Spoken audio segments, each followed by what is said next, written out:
Aside from that, the road's looking pretty clear for the most part right now. As always, if anything changes, I'll get those updates to you. Just stay safe and wear that seatbelt. I'm Peter Krenzer. This time-saving traffic is brought to you by the Nebraska Lottery. Someone just won a beautiful new red truck playing Trucks and Bucks 2024. So there are only 3 trucks left out there. Get yourself to a Nebraska Lottery retailer, buy a ticket, and play today. Top prize odds 1 in 336,000. Brent Rasmussen of Mortgage Specialists. Here's a fact that doesn't seem to get mentioned enough.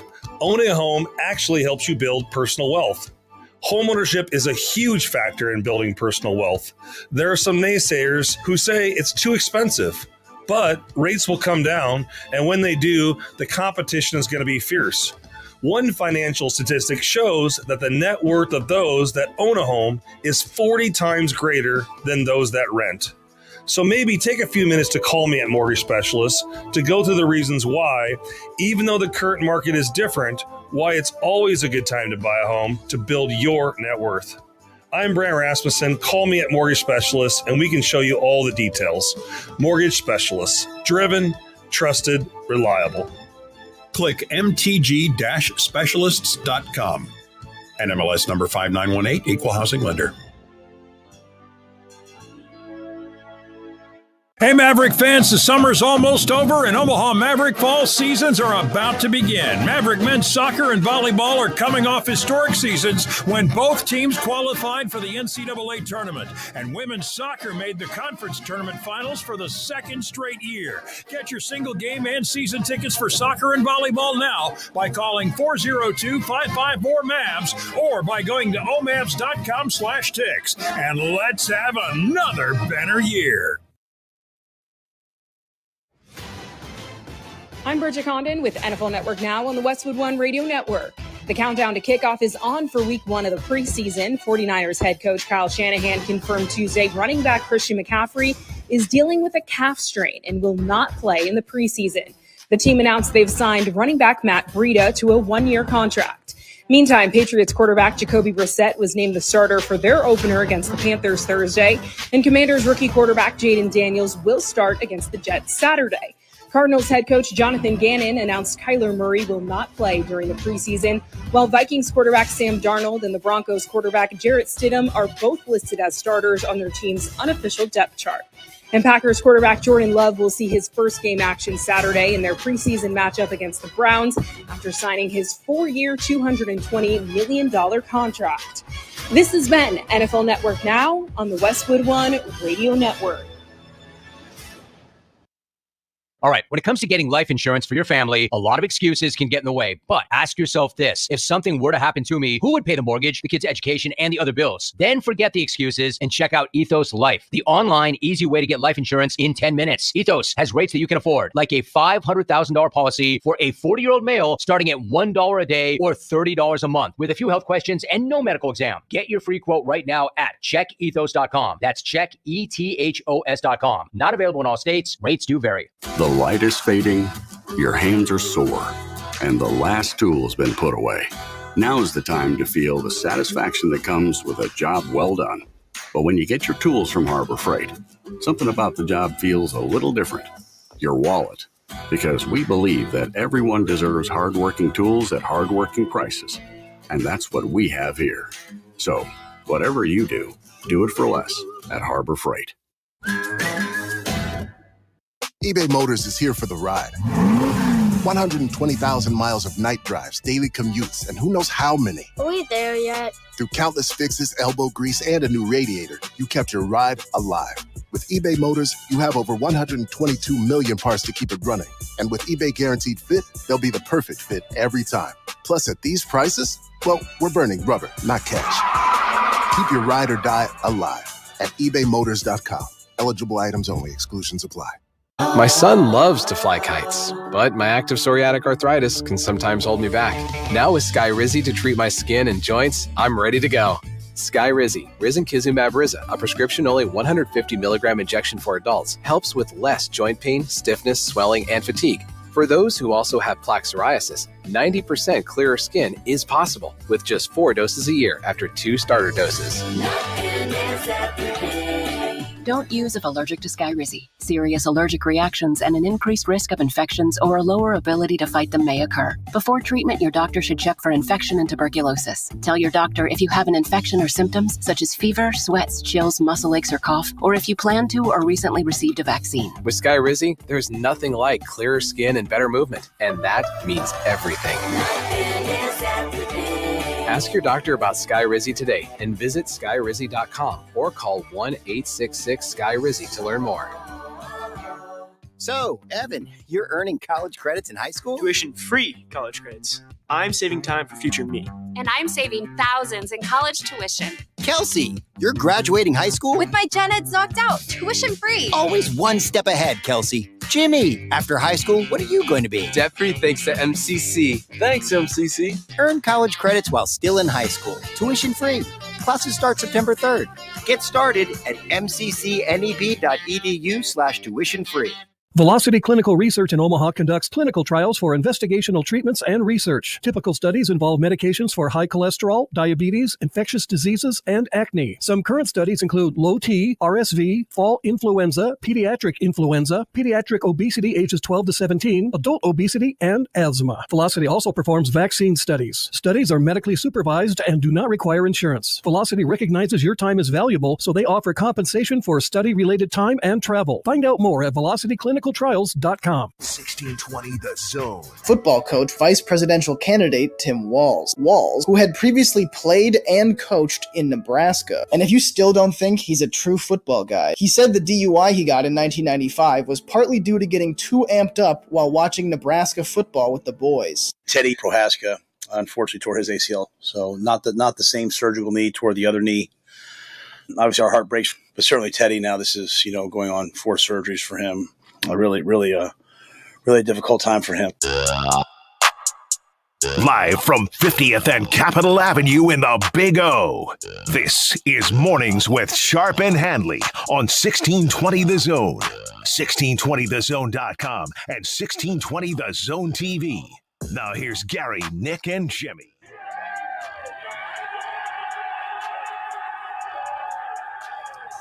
Guys. You think that was the White Sox locker room right there? Hey, the White Sox won last night. They're one game closer to my 30-game prediction before 100. No. I'm a 100 guy. I know you are a 100 guy. I'm a 30-game guy. No, I'm a 30-game guy. I'm going to miss that losing streak. There's always room for another. There's still some season left. That's the crazy part of them breaking their 21-game losing streak last night to improve to 28-88. And as I'm watching the game and they're starting to pull away, but then I'm like, oh man, they blow saves late. So do I want to continue to watch? And I continue to watch because the White Sox would not mute the crowd mic. And so the deafening F.U. John Fisher was just blaring on the White Sox broadcast. So I couldn't look away, and I kept watching. And then when it became 5-1, I'm like, no, what are you doing, A's?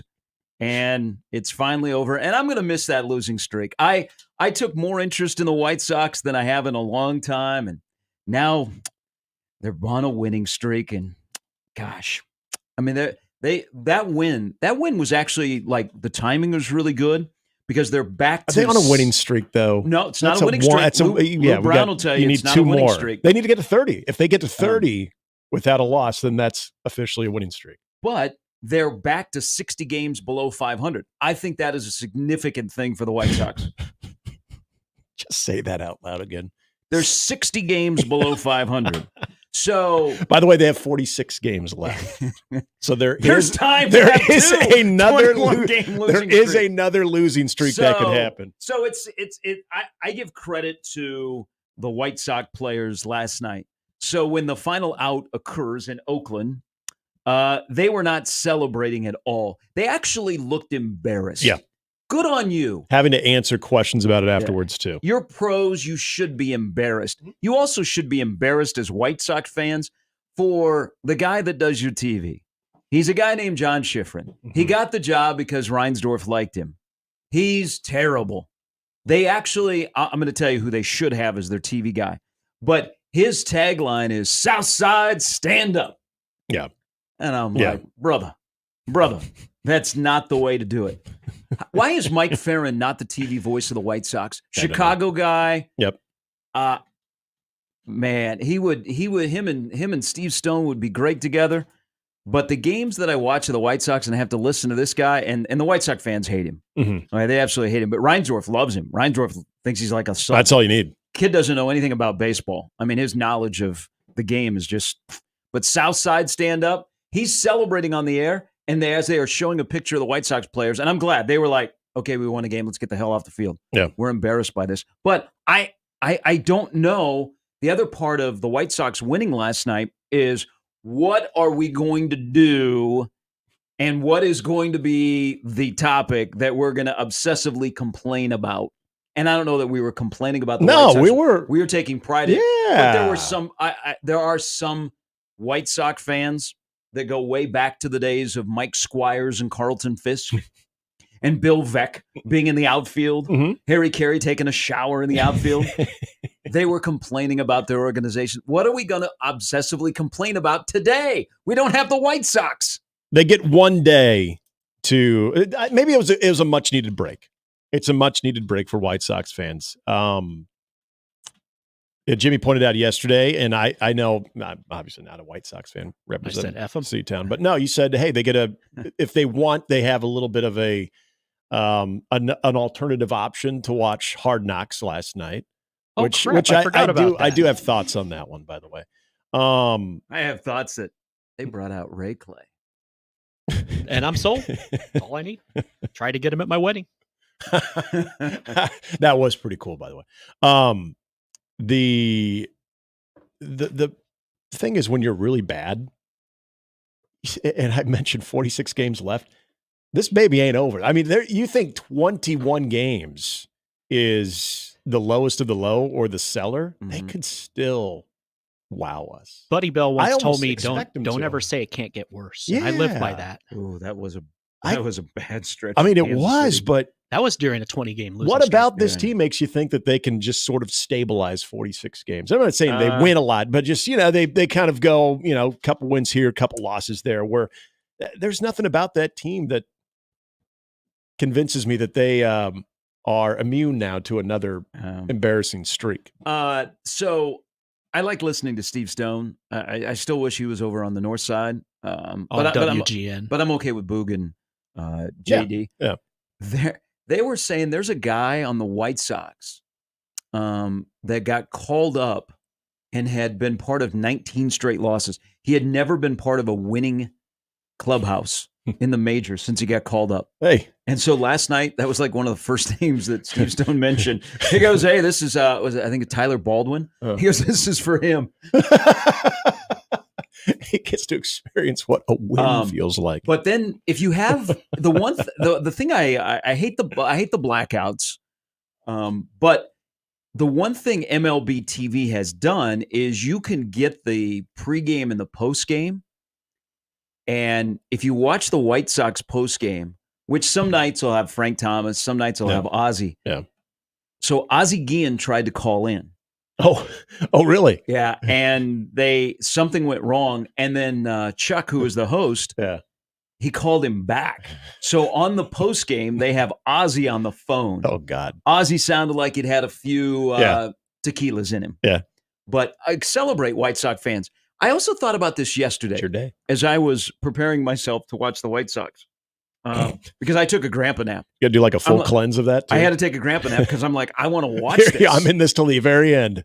Can you imagine? There's got to be this person in this country because they lived in the Midwest. They lived in 2 large cities. Mm-hmm. Can you imagine if you are a Chicago White Sox fan in the summer and a Detroit Pistons fan in the winter? Oh, there has to be somebody out there that those are their 2 fandoms, and maybe they coincided like when both organizations were really good in the 80s. Yeah. And you're like, oh man, I love the White Sox. Yeah, things are good. But I love the Bad Boys. And then 20 plus years later, you're like, wow, this is what miserable feels like. Uh-huh. There's always those great fan combinations.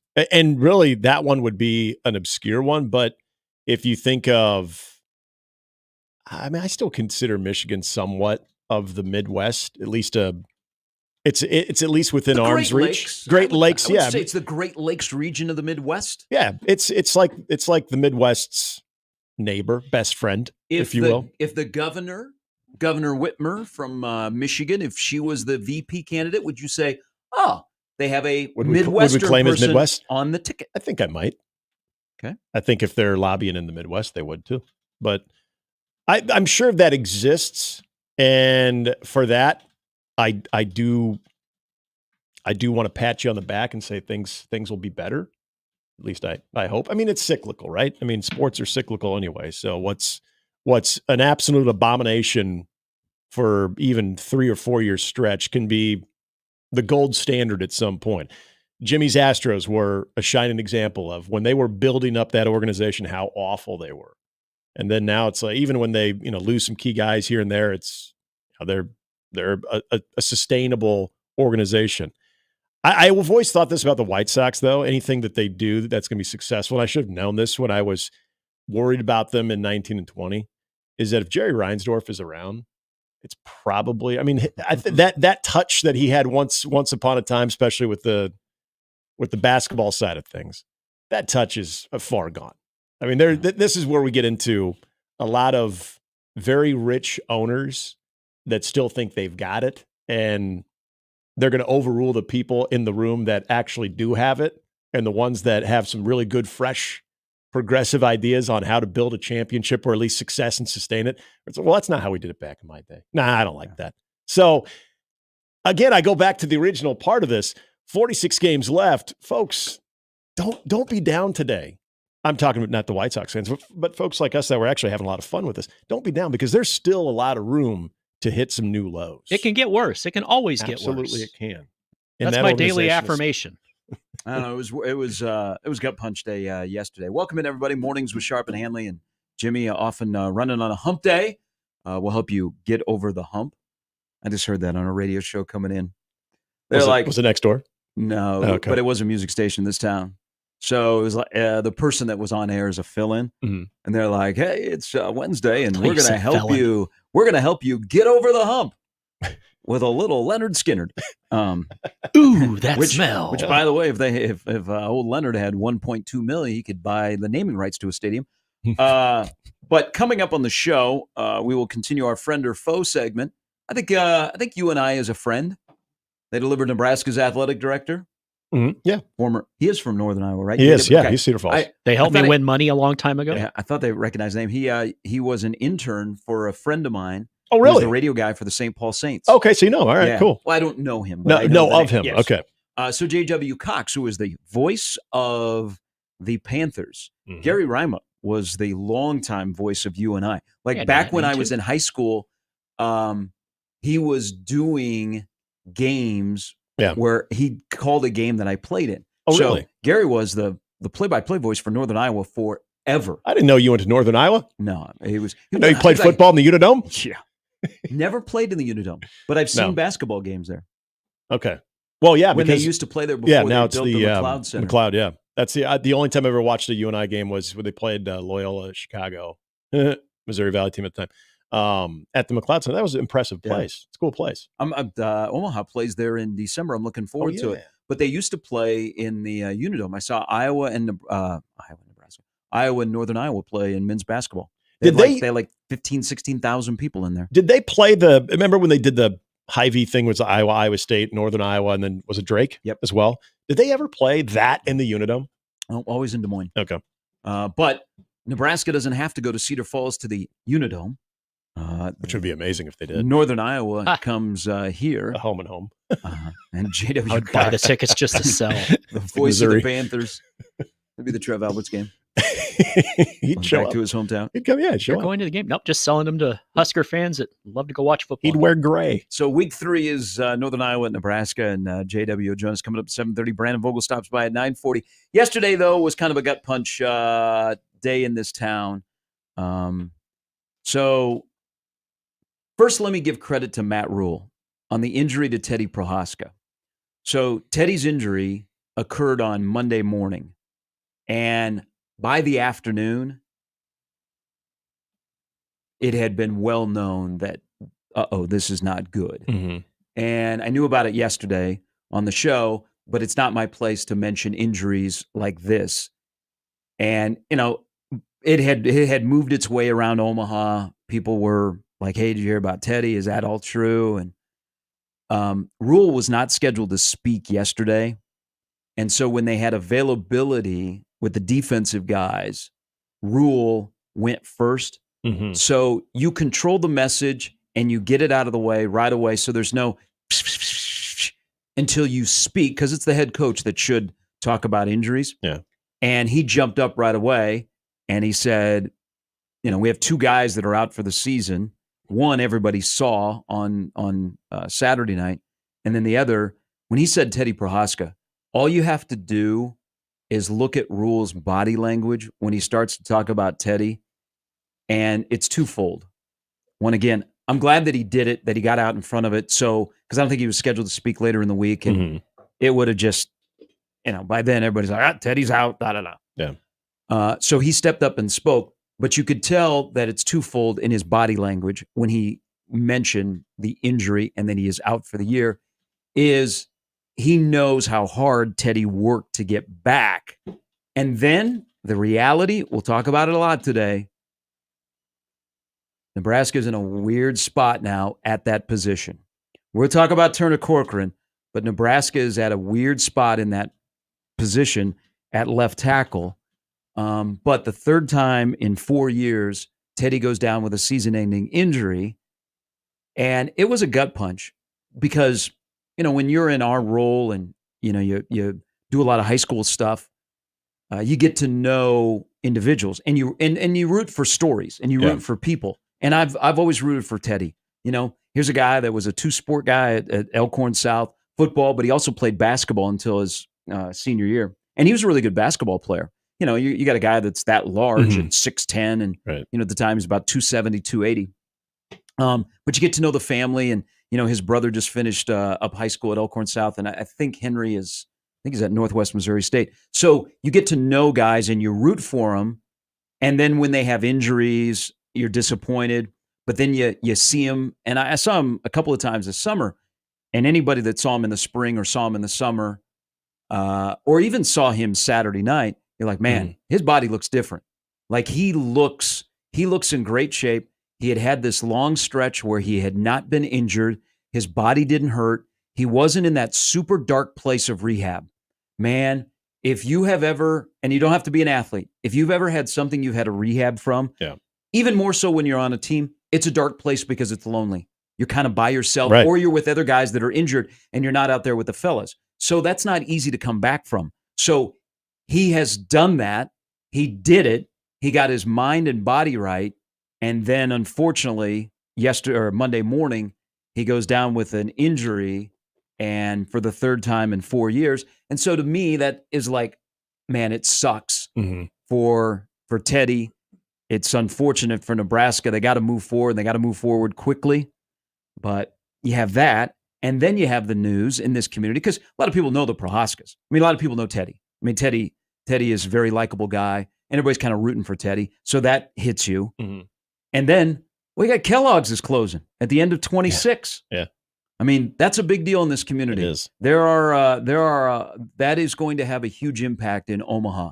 There are some blue collar jobs, and many of them that are going to be lost when Kellogg's closes in 26. So yesterday was not all great.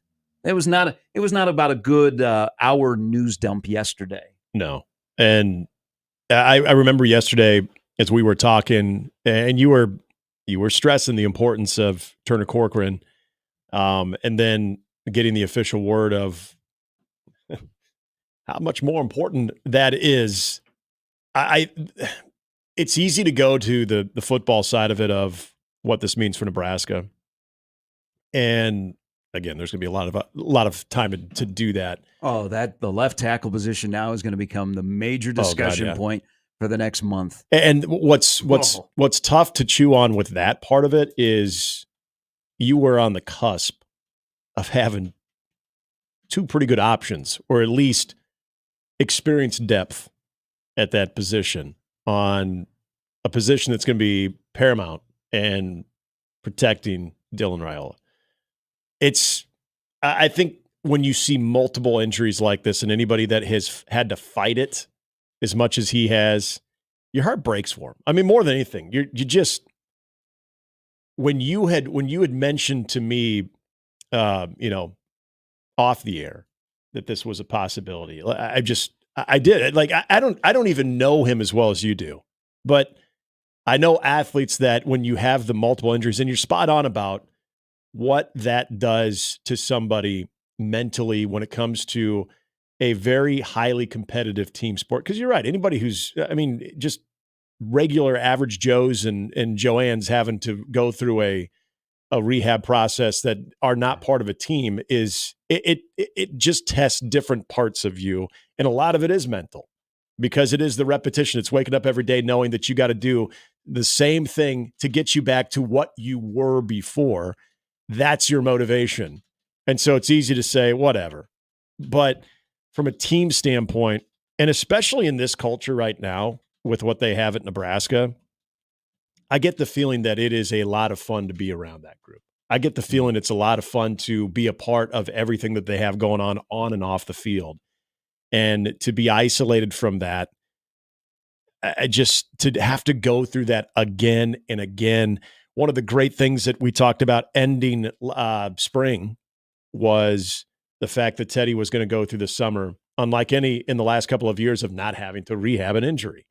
And so, now obviously he'll have surgery in a couple of weeks, but the whole idea of having someone who was that close on a season that has so much promise to have a large role in that, and to have it be the opposite knee, it's just, I don't blame him if he's thinking, what the hell did I do to deserve this? You're asking all those questions that have zero answers, because it's all just so random most of the times when it comes to things of that nature.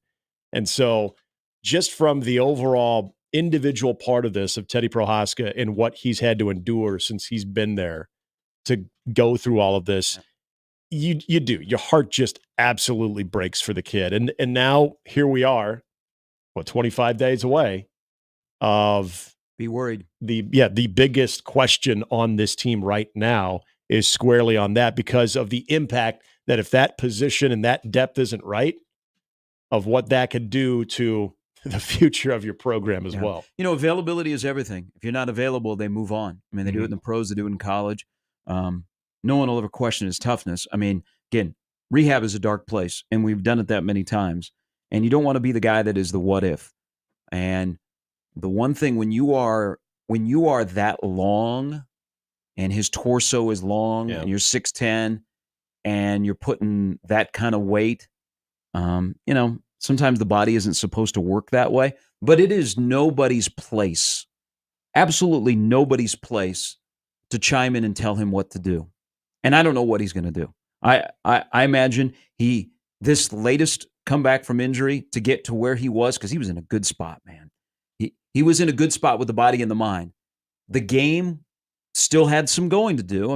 If you want to take a silver lining out of the news yesterday, is Turner Corcoran was at number 1 before Teddy got injured. Yeah. So that's something to discuss.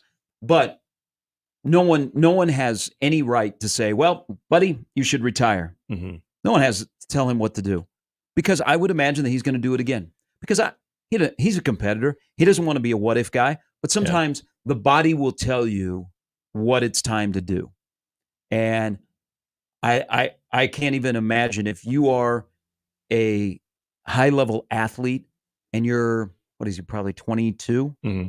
and you go, man, I wonder if I'm ever going to play football again, and that's really all I've ever done.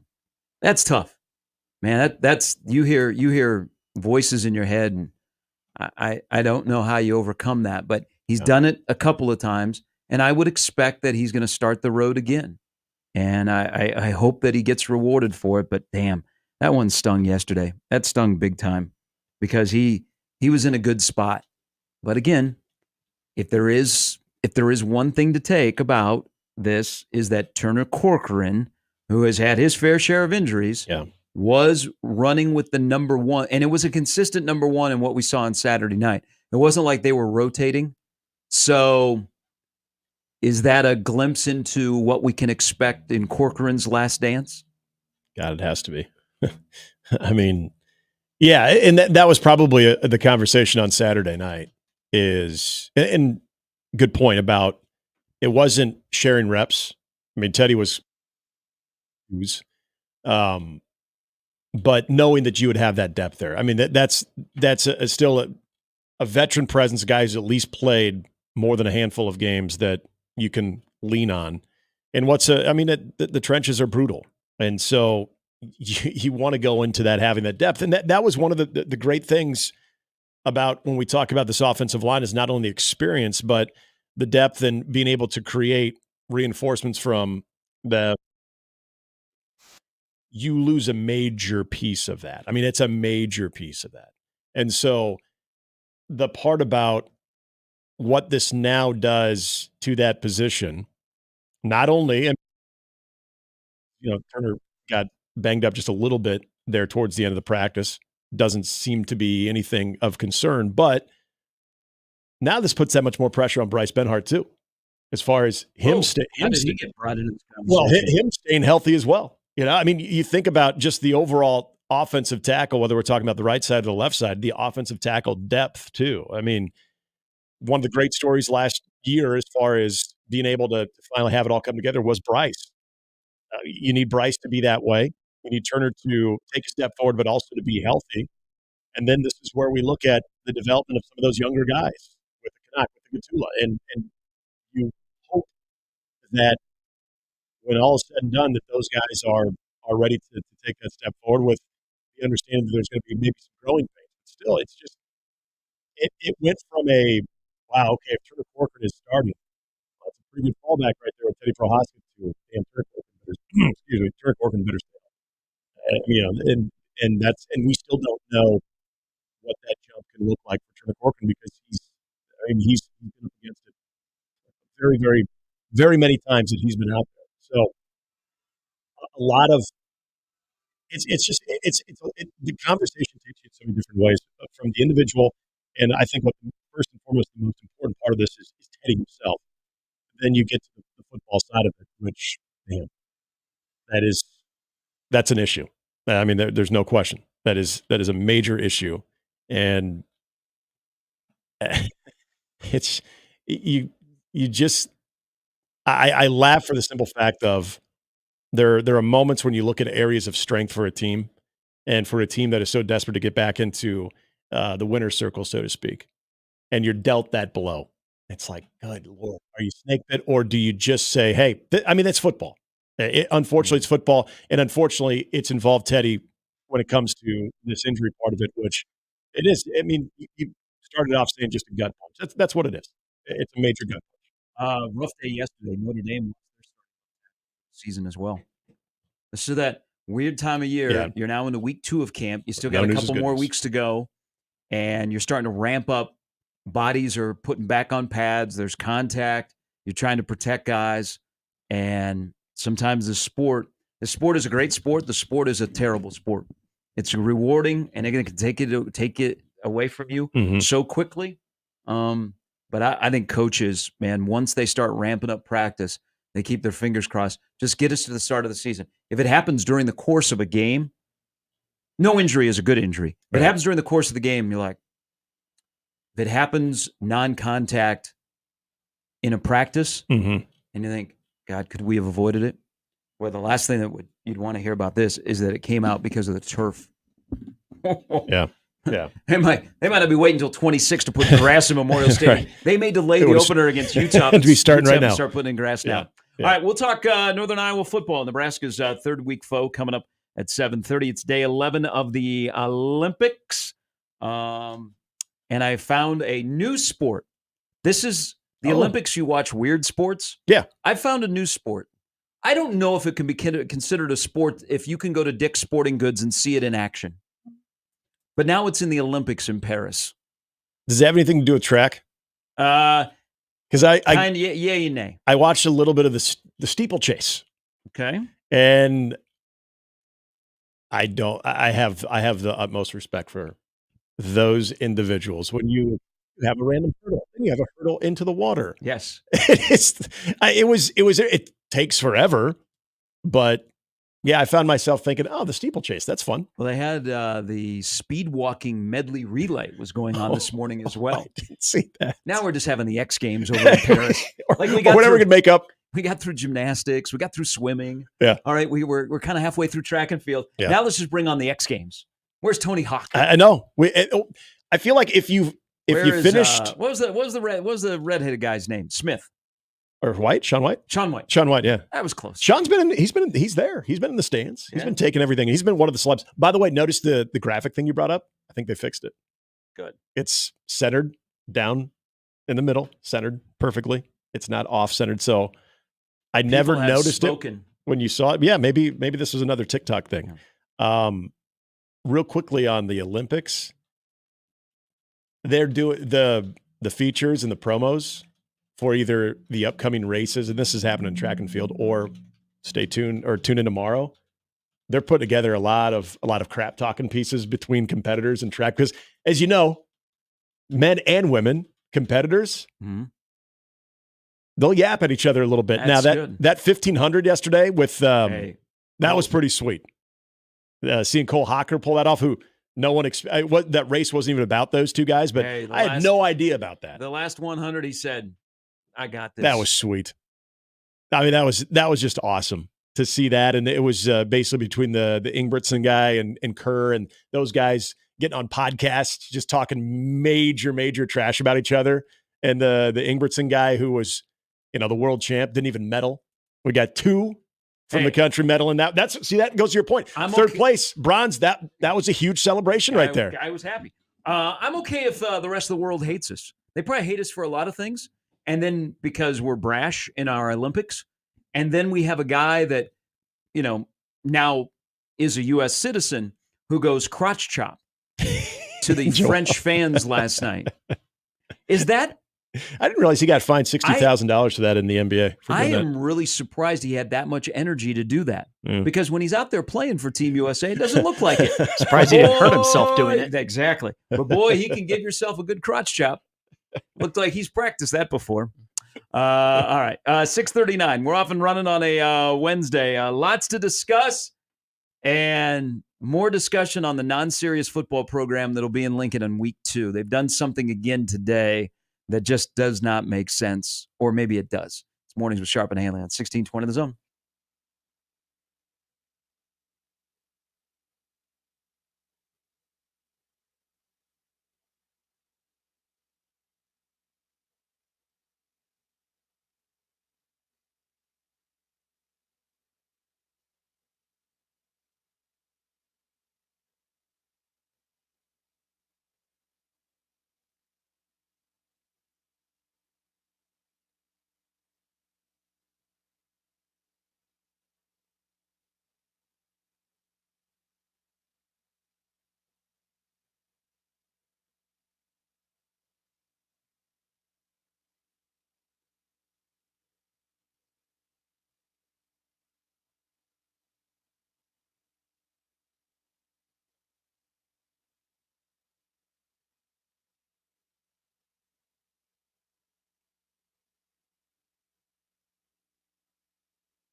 Hey, with the football season right around the corner, you can go to our website, 1620thezone.com, where you can sample the restaurant, all the things that are there to read, to look at, to click, to watch 1620 The Zone TV. But we are having a contest this year, our kickoff contest, $5,000. You can win $5,000. But go to 1620 The Zone for more information. All right, welcome back in on a Wednesday, the 7th of August. How many TV stations, whether they be in the area or, I don't know, even from here, were doing live shots last night from Valentine, Nebraska? Oh, yes. Boy, did a lot of things come up about Valentine, Nebraska. Hey, weren't we one of the first to break this story, too? I did even see Coach Walls, the defensive coordinator, running a 4-4. I saw a split image of Walls and Woodhead. See, I wasn't so far off of bringing up Danny Woodhead. I knew they didn't really cross paths in their time at Shadron State, unless Mr. Walls came back to on Alumni Day. Maybe he did that. This is a good sports talk political discussion. Are you ready for this? Yes. All right. Here we go. So let's simulcast on the other station, too. We're finding out that the two vice presidential candidates, both J.D. Vance and Tim Walz, are Diet Mountain Dew drinkers. Yeah. I'm hit or miss on Diet Mountain Dew. I'm on a Diet Dr. Pepper or a Cherry Dr. Pepper Zero kick. Oh. I'm trying to drink less soda, but when I do, I try and make it a banger of a thirst quench. So we know that they both like Diet Mountain Dew. Yeah. But this is a good sports talk. Like, you're supposed to stick to sports, but you could tie it in. Yeah. Like the four that are going to be on the ticket. Mm-hmm. President Trump, Vice President Harris, and then the two VP candidates. If they were defensive coordinators, what kind of defense would they run? I'll sit back and listen. I think I see Trump running a 46. Like what? Like what were the New Jersey Generals running when Donald Trump owned them? You think it's just a basic 4-3? Hey, football is too big to fail. Yeah. I mean, it's now in our politics. That's true. Hey, they call it the political football. Remember, it made its way. You brought it up yesterday. It made its way into the debate back in 2020 with the Big Ten football. Wow. You think it's going to be? I personally reinstated the Big Ten. Hey, for everybody out there that thinks it's going to be a long month around here because we're going to talk about left tackle and everything about the left tackle. We got 3 more months. Yep. Okay, so the sport in the Olympics that I'm I like weird sports. Speed walking, stuff you don't normally see. Yeah. Okay, so speed climbing has been on the last couple of mornings because I go into the office and I flip on the TVs and one of them is left on the YouTube where you get the quad box. And so speed climbing has been on. And I watched it and I thought, okay, if you can go to a Dick's Sporting Goods or an REI and there is something you could do in both of those places that is also in the Olympics, can it really be an Olympic sport? Because it's they call it speed climbing, but what it is just wall climbing. Yeah. When that became a phase, and we were all like, "Wow, this is really cool!" And you'd go to a sporting goods store, or all of these Ys started to show up with climbing walls. Now it's in the friggin' Olympics. Well, it's very smart on them too, because if you go to any playground now, I'm assuming you don't just frequent the local playgrounds. Thank you for adding that context. But for fathers out there that might find themselves there because that's where their little one wants to go, the mini climbing walls are everywhere. So they're starting them at a young age. Yeah, you just exposed yourself. You live in a very bougie neighborhood. Oh, no. You can find them. There's one over by Exarban. The one that's in Stinson Park. I believe they have a little tiny climbing wall. You wouldn't even notice it from the road. Yeah, it's instead of taking like the ladder up the playground so you can get on the platform and go on the slide, there's usually one side of these. These are all the playgrounds. We need to talk to Eric Crouch about this. But these are one like a new addition to, I think, just about every playground that you got to have the little climbing wall. And it's not, I mean, it's maybe 4 feet. That's foreign to me on my playgrounds because I grew up on playgrounds that have basketball hoops that have chain nets. Yes. I'm telling you, a switch just hits better with a chain net, by the way. But no, they have a climbing wall at Stinson Park? Yeah, a little tiny one. I mean, it's for kids. How'd I miss that? It's part of the actual playground equipment. It's part of the the slide set there that you have. I don't know. I once had a desire to go on the swing set there. Yeah. And COVID was going on, and they're like, you got to stay off of it. Oh, well, that's probably good. Probably had a hand sanitizing station right there too. But if you would have went there, you would have noticed that there's a tiny little, you got your grabbers, or I don't even know what they call them. Your things that you grab onto. I think that's exactly what they're called. The grabbers. You got the grabbers on the, on the plexiglass or on whatever the hell whatever they got is the wall. I don't know what kind of material. So there's a couple of things about watching the Olympics yesterday, and today is day 11. I think the women's basketball team plays. Noah Lyles is running again. Skateboarding is going on right now. Guy looks like Shaun White for the United States, but it's not Shaun White. When you watch wrestling, so wrestling has, and it's not just at the Olympics, wrestling has the great tradition of when you retire, you leave your wrestling shoes in the middle of the mat, and I love that. I still will never forget the scene when Rulon Gardner retired and he left his shoes in the middle of the mat. So they had a couple of wrestlers yesterday that did that. And that always kind of hits home. And I think that's an incredible tradition in wrestling, is that when there's no other sport. Like when you retire in baseball, Jeter didn't leave his glove at shortstop. If he did, he just forgot it. But wrestlers, in how much they give to that sport, when they're done, what a great sign to just leave your shoes in the middle of the mat. Now, another sport that used to be near the top of the Olympics, and now there's so many other sports compared to the time when Jim McKay was commenting on the Olympics back in the day. You know a sport in the Olympics that I think has almost disappeared, and especially in this country? Boxing. Yeah. Boxing used to be one of the marquee Olympic sports, and we used to be able to rattle off the USA male boxers. Give me a U.S. boxer right now. Could not. That's wild. Couldn't even do it. I mean, this is not new. This has been trending this way. But Olympic boxing from the USA standpoint is barely a blip on the screen. Now, we're not very good, but it's not even really talked about. You watch like the primetime stuff when NBC does their primetime evening show. Now that boxing is underway, hardly gets any mention. Yeah, I mean, hell, I remember when Evander Holyfield was boxing for our country at one point. I mean, much younger in his career, but this is where you would see, even when the heavyweight level was amazing, a lot of those guys would funnel up through the USA Boxing Club too.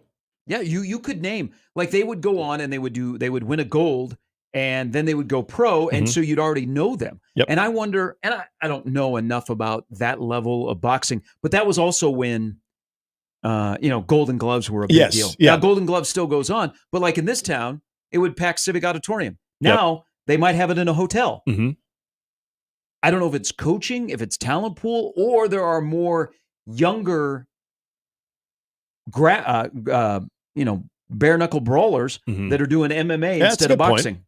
That's possible. But boxing, look at the only attention that really boxing has gotten has been negative attention for some on the female side. Yeah. But I'm talking about the male side of the U.S. and U.S. men's boxing in the Olympics is not even, you might even go, I didn't even know what was going on. I thought they dropped boxing. Muhammad Ali boxed in Rome, 1960 games, the Rome games. I mean, seriously, like some of the best boxers that we, even to this day, hold in the highest of regard were Olympians. George Foreman was Olympian. I think Oscar De La Hoya. So, I mean, yeah, and the list goes on. So if you think about now, if you're watching, will we be talking about anybody that is, I mean, even whoever wins the gold, silver, and bronze, will we be talking about them from a professional standpoint in a handful of years? You're right. It doesn't have the same type of attention. It doesn't have the same type of connection to it. You might be right, though, with the MMA world when it comes to mixed martial arts, too, that maybe, dare I say, dilutes that pool, or maybe not even dilutes the pool, but the attention of it as well. Because it's a fair point. I wonder if it's coaching. Talent pool might be a little bit smaller, but I wonder if it's coaching. You even used to know who the coaches were. I mean, boxing was near the top of the Olympics. in terms of, okay, let's give attention to X, Y, and Z sport, men's boxing in the Olympics is probably way down there. Hell, speed climbing, steeplechase. Steeplechase, handball. Might all be above boxing. Yeah. 20 years ago, did you think you'd be saying that? No. Now, it may also coincide with boxing in this country, which used to be one of the premier sports and has slipped down, down in terms of the attention it gets across the country. Right. And it's interesting because we here in our bubble still think of it as a sense of pride and a lot of attention because of Bud's success. And not only what he's done giving back, but the fact that he is considered to be one of the best fighters of all time. Like that is such a cool thing to know. A homegrown guy here is at that level. So I think the conversation continues, but I've always said this: when I was the most interested in boxing is when you had the heavyweight class the way that it was, going back to, and this even, I think even goes before Mike Tyson, but when I could comprehend what, really good boxing was when Mike Tyson was coming up, but everybody around him that was always trying to get a piece of him. And then when he goes away to prison, you get Evander Holyfield's run, then you get a little bit of the Riddick Bowe part of it. Then, you get even the Buster Douglas upset, the champ for a day type feeling, but you had a lot of Americans that were a part of that too. We also had a lot more attention to boxing. Yep. I mean, the ESPNs of the world devoted more attention to boxing than boxing gets now. And I don't care what weight class it is. All right, 57 past the hour. We're getting an update with Jimmy. If you're just waking up, the losing streak is over. The White Sox won.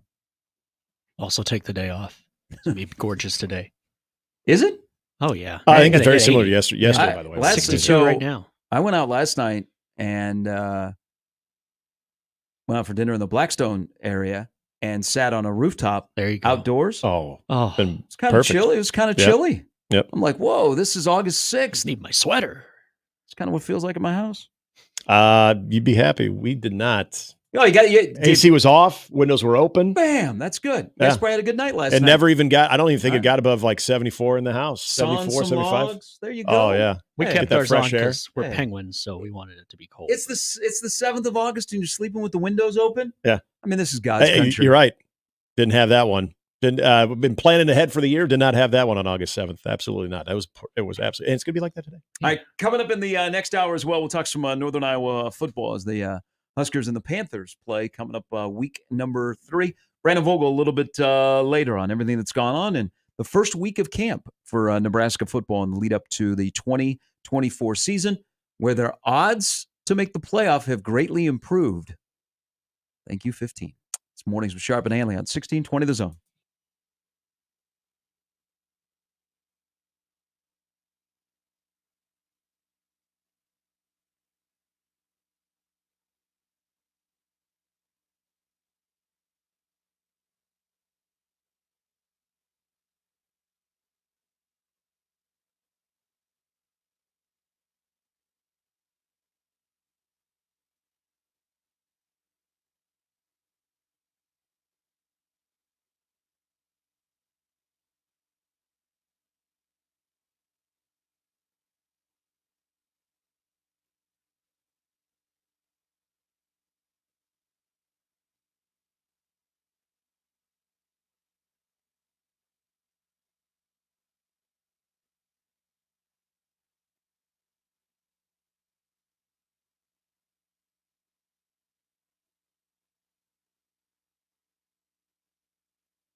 The iCubs get solo homers from Trace Thompson and Owen Casey as the Cubs open up, that's the iCubs, open up their series at Werner Park with a 4-2 win over the Storm Chasers. Omaha, which had a 3-run winning streak, three-game winning streak, took a 2-1 lead in the third inning on C.J. Alexander's RBI double. Alexander also had a sac fly in the first, but the iCubs moved in front for good in the fifth when Thompson, who homered in the third, scored on a wild pitch. Iowa relievers combined to retire the last 14 Storm Chaser batters. Drew Waters and Nick Lofton led Omaha's offense with 2 hits each. They'll do it again tonight at Werner Park. USA men's basketball puts on a clinic in a 122-87 quarterfinal victory over Brazil. Joel Embiid laughed his way through the jeers and boos, along with some French profanity from those still annoyed that he passed on France's offer to join its national team. He was all too happy to pull out one of his favorite celebrations, setting a great example for children with a WWE-inspired crotch chop maneuver, which my generation still refers to as the Triple H. Yes, suck it indeed. Embiid has been fined twice for $60,000 for the move by the NBA, but on this night, League Commissioner Adam Silver was at Bercy Arena as a fan, probably booing him as well. The U.S. is now 2 wins for a 5th consecutive gold medal and set up for another meeting with Joker, Pony, Serbia, tomorrow. Kevin Durant added 11 points, passing legend Lisa Leslie for the most points in American Olympic history. She didn't whine as much. She wasn't as sensitive as he is. Most importantly, handball. Germany and France over on USA, who's preempting American Gladiators and Parker Lewis can't lose. And, of course, the Peacock. Earlier, Spain beat Egypt in a barn burger, 29-28. And since you're all looking to plan your day, Denmark and Sweden play at 10:30. Like I said, stay home. Baseball. Framber Valdez was an out away from more history when Rangers slugger Corey Seager hit a 2-run homer. They still lost the game. The Astros win 4-2. Bastard. We'll take the win, however. It had been a little more than a year since Valdez's first no-hitter, and the 30-year-old was cruising when he took the mound, needing just 3 outs for what would have been the second no-hitter of the season for Houston. The 99th pitch from the 2-time All-Star and champion finished a leadoff walk to Robbie Grossman, but the 100th was the second Texas double play of the game. Other baseball, the stuff that you are waking up wanting to know unless you stayed up to watch it last night. Andrew Benintendi didn't know he was banished there. Hit a 2-run homer, and the Chicago White Sox snapped their American League record-tying losing streak at 21 games last night, beating the Oakland Athletics 5-1. Chicago on Monday matched the longest losing streak since the 1988 Baltimore Orioles. That was a fun summer. They lost 21 in a row, falling to the A's, and the NL record since 1900, held by the 1961 Philadelphia Phillies, who were not the Whiz Kids. They lost 23 straight. So the Major League low now still belongs to the 1899 Louisville Colonels, an American Association team that inspired a chicken franchise. They lost 26 consecutive games during a 27-111 season. Finally, Pitbull, not the dog, the rapper, has purchased the naming rights to Florida International's football stadium. The FIU Board of Trustees voted Tuesday to approve a 5-year deal to give the name Pitbull Stadium to what is currently known as FIU Stadium. A little bit of an upgrade. Pitbull will pay the school $1.2 million per year for 5 years, according to documents tied to the vote. The rapper, singer, and businessman, whose name is Armando Christian Perez, is also known as Mr. 305. I thought that was Dwayne Wade, a nod to Miami's area code, and he attended Miami Coral Park High School. And here I just wanted a urinal in KU's new football stadium. I don't have as much money as the Pitbull. So FIU, remember, this is the school that once employed Isaiah Thomas as their basketball coach. I was doing a FGCU game and he got tossed. Oh, really? Yeah. What did he do? Just argued? I don't think the FIU experiment was that good for Isaiah. Did Billy Crystal throw him out? Pretty cool seeing him play. It's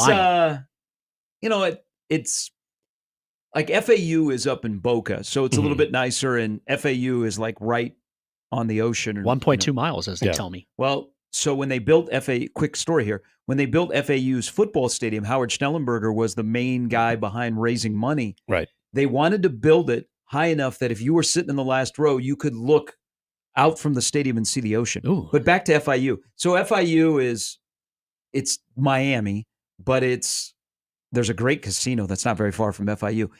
The football stadium is kind of unique because it looks like what Northwestern is building. It's not that big, but what people are missing, Pitbull pays $1.2 million. They have already sold the naming rights to the field. So it's the South Dade Kia field. Oh, of course. So they've sold the naming rights to the stadium. Now, this is a school that, there's a lot of people go there because if you can't get into Miami's a private University of Miami is a private school. FIU is a public school. So there's a lot of people that go there. They've sold the field, the stadium. They've done some other things. So it's not surprising. I don't know if this will become a trend. I think what will become a trend, Snoop has a bowl, is the jersey patches are coming. Yeah. Oh yeah. Like if the Cubs now have one, the Yankees have one, Quick Cleveland Trip is has on the one. Royals one. Yeah, everybody has one. FIU will have Publix. I'm really surprised it has not taken off in college yet. Yep. But if you're gonna let somebody come in and buy the naming rights to your stadium, how soon before you let somebody buy the rights to your uniform to put patches on? But it did get me to think. Dorothy Lynch Stadium in Lincoln? Well, $1.2 million, that just shows you're not a big deal. No. Okay? $1.2 million to put your name on the stadium. Is Pitbull likable? Did everybody like Pitbull? I've never been a Pitbull is fan. I don't know why. Maybe he's a nice guy. There's just something about him that I'm like, I'm not. Mr. I'm not, 305. Yeah. He seems like he could show me a good time around Miami. So yeah, he has a lot of energy. You watch him in his concerts. Like, he is the backup guy. Hey, such and such couldn't make it. Can you make it out here to the LA Coliseum for the I'm Busch on my race? The Busch Clash. Pitbull's available. 30 minutes away. I'll be there in 10. Could he What be was, available for country Stampede? What was Pitbull at recently? Was he at the All-Star game? Probably. He had the faux pas when they had the All-Star game in Miami. He walked around with the tucked-in jersey. Yep. What was? That's a deal breaker for me. If you tuck in a jersey, we're done. Well, whether I'm dating you, married to you, sleeping with you, or we're just friends. If you're wearing a jersey, period. Oh, no. I know there have been occasions. I'm not going to be that person. There have been occasions when I have worn wear the jersey, just don't tuck it jersey. in. The dog and I have matching rainbow Astros jerseys. So my point would be it takes a certain look or individual to pull off the jersey. So that already you're taking life by the horns a little bit. Buying a to Dodge. tuck it in. Come on. He didn't know. He's got enough people around him who should have known. Like, not your best look there. You would be surprised about that world. The Pitbull entourage, or just the knowledge that they have of fashion? Sports. Oh, okay. Like, you're not supposed to tuck a jersey in. Yeah. They didn't know that. No. But think about this for a moment. So I don't know if this will become a trend, but there are already naming rights going on. Mm-hmm. The jersey patch is in pro sports. It's got to be coming to college. Yeah. Now, they like my grandiose idea of building a centralized athletic stadium in this town and what you could do with the naming rights. I mean, think about it. 311 Stadium. But they tried to in Gretna. But if you were going to have your favorite musician buy the naming rights to your favorite stadium or arena, what would it be called? Chicago Bears would name their field Eddie Vedder Field. Nice. Yeah.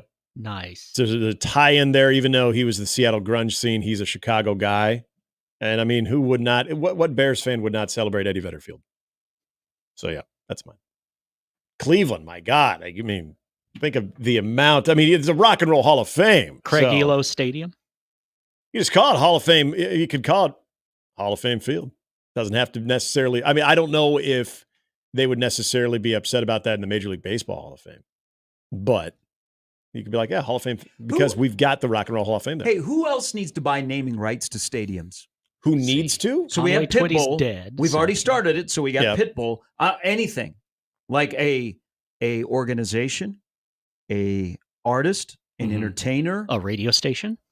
Well, we already have one. We have where the we got Texans play. NRG Stadium. You're right. That's true. But they never give us tickets. I know. Which is what why. the hell? Could have 16. It's a good time to be a Texans fan now, too. We should have access to NRG Stadium in Houston to go see the Texans, go see the Final Four, go to the rodeo. Yeah. They never let us in Omaha go, hey, we got some tickets so you guys can come down and enjoy an event in our stadium that's named after your company. How many times have you had somebody ask you that, though, about, you guys, you have the naming rights to the Houston Texans Stadium? I mean, I've actually had people say NRG. We don't? It's a great company.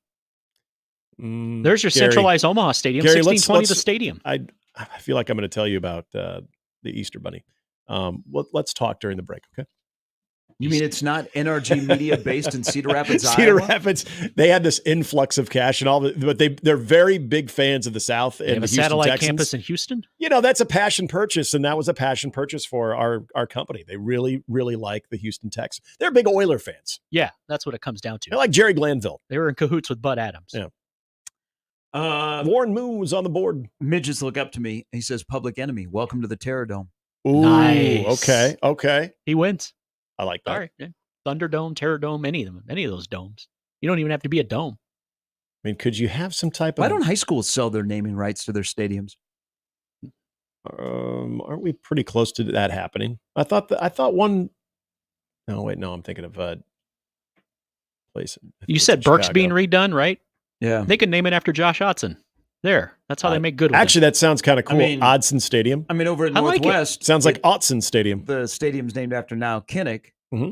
Would people be upset if OPS needs some cash and they got a corporate sponsor for Kinnick Stadium? They took now Kinnick's name off of it? Can you still incorporate the name with the sponsor? Because I mean, it's a lot to say. Like Darrell K. Royal Texas Memorial Stadium, which isn't sponsored, but that's a hell of a name. Right. It's a lot to say, but it's now Kinnick Stadium, brought to you by Hy-Vee, or Hy-Vee's now Kinnick Stadium. I don't know. Featuring High Chai. FNBO Stadium. Equitable Bank Stadium. Gary Sharp, Equitable Bank Stadium. Equitable Bank, they sponsor Elkhorn North's Legion team. Yeah, and Doug's on the scoreboard at Elkhorn. Yep. I do notice that whenever we go out there. Wait a minute, Doug is actually there's a picture of him, and he's Doug's not living on the he scoreboard. does the starting lineup on the scoreboard. Doug Nodgaard. So back to the jersey patch, because I think this is coming. I think this is coming in major college football. I'm surprised because this is a hockey thing. Omaha Hockey has never had a jersey patch. I wonder if this is something. I don't want them to look like, hey, I was in minor league hockey. Yeah.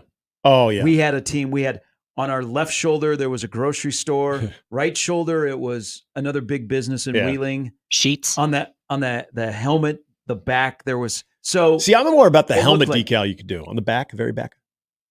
You can't say, I wouldn't pay for that. You don't see it. You stick a you runs see the on patch the all the time. Okay, I'm not like if I go out in the community and I got to wear a jersey. Okay, I'm not wearing a helmet. Well, that's true. Well, what? I'm glad you're not wearing a helmet in the community. Amigos has more money now. Sometimes I feel like I need to wear a helmet when I'm out in the community. Don't be mean. No, I'm just There's saying. some people that have to wear a helmet. Yeah, sometimes I feel like I should be doing that.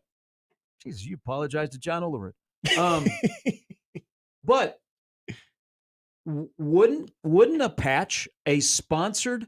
I mean, Omaha's got to find some money now. Yeah. You know, the house settlement is not kind to the Omahas and Creightons of the world. Omaha's got to find some money. There are enough wheelers and dealers in this town that have a passion for Omaha hockey that, hey, we'll let you put a jersey patch on. A couple of $1 million? I would think the most logical choice would be who names the arena, because then it can also be interpreted as Baxter Arena, and then you've got a patch that says Baxter right there. It's it's not even necessarily a corporate sponsor. It's just it's the logo of the actual arena itself. Like you could make it into like a tiny little arena with Baxter right there. Then it just looks like you're paying tribute to your home ice. Yeah. So this is the weird. You've been to Duluth, Minnesota, right? Yes. Okay. You know they have the huge. I don't even know what kind of. It's like a suspension bridge, but that bridge right on the lake. Yes. Yeah. It's like the most celebrated thing in the world.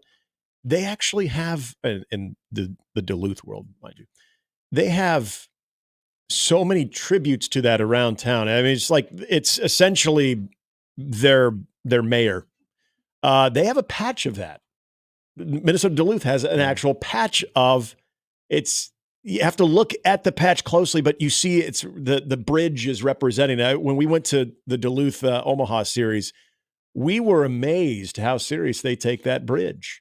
But I mean, that's part of their thing. So again, you could do like Baxter, but make it part of like the arena. So it looks like you're just paying tribute because you have what you feel is a great home ice advantage. You love the attendance that you get. So you're going to put the patch of the arena, but it still says Baxter. They give us an extra $1 million. Yeah. Well, you can get a little money out, obviously. Yeah. Yeah. I mean, it's not just like, this is just part of our hockey history. No, it's happens to say the corporate sponsor on there while showing the arena. So you get the best of both worlds. And then there's probably going to be lawyers that the players will be like, am I getting any of that? Oh, sure. I mean, that's Then you'll have some players that don't wear a patch and some do. I'm a walking billboard. They opt into the patch. Isn't that a smoker thing? Don't you opt into the patch? The patch. Yeah. I don't know. I'm not a smoker. I'm not either. I've always been curious about the nicotine patch. I enjoy my cigarettes. If I popped one on, would I get like a really crazy buzz? What is your curiosity about I just want to know nicotine? I'm always it's something that is a sticker that is supposed to give you the same type of feel as the buzz or the not the buzz. Yeah, just the buzz, whether it's subtle or not. We should do it on the air of smoking a cigarette. I honestly think I'd probably throw up. Don't do that on the air. Josh already did now, that. don't they come in like variable stages of me for? I'm not a smoker. Well, but you're very wise to the ways of the world. Why? Because when I see somebody on the beach and it looks like they have a nicotine patch, I go, hey, that thing. Menthol? Or why are you covering up your tat? I usually do that when I go to New Jersey because that'll never get you in trouble there. No one will ever clap back at you. No? They're like, let me tell you about this patch and how it's changed my life. Yeah. I mean, my teeth have never been more white. But yeah, I've heard that when you put that on, it's got quite the effect on it. So I'd be curious to know. I don't know if, you did crazy things in college. I didn't know if maybe you're like, hey, I'm going to slap a patch on while you're putting the mascot's head on yourself. Oh yeah. Cause you can't have a lung dart if you have a head on your guy. Right. See, you got the Herbie head on in a nicotine patch. I've done a lot of dumb stuff in my life, like enough to fill a truck. Not a big truck. Let me throw this at you, and then we gotta take a break. We're gonna switch to some Northern Iowa football here in a little bit. Adam sends in a tweet, and I tend to agree with him here. Remember, this is money for athletic departments. We're getting into revenue sharing. Side note, boy, did they just really mess with college athletics, because the House settlement and the final details, they thought were going to be wrapped up before the college football season. Now it won't be till September 5th.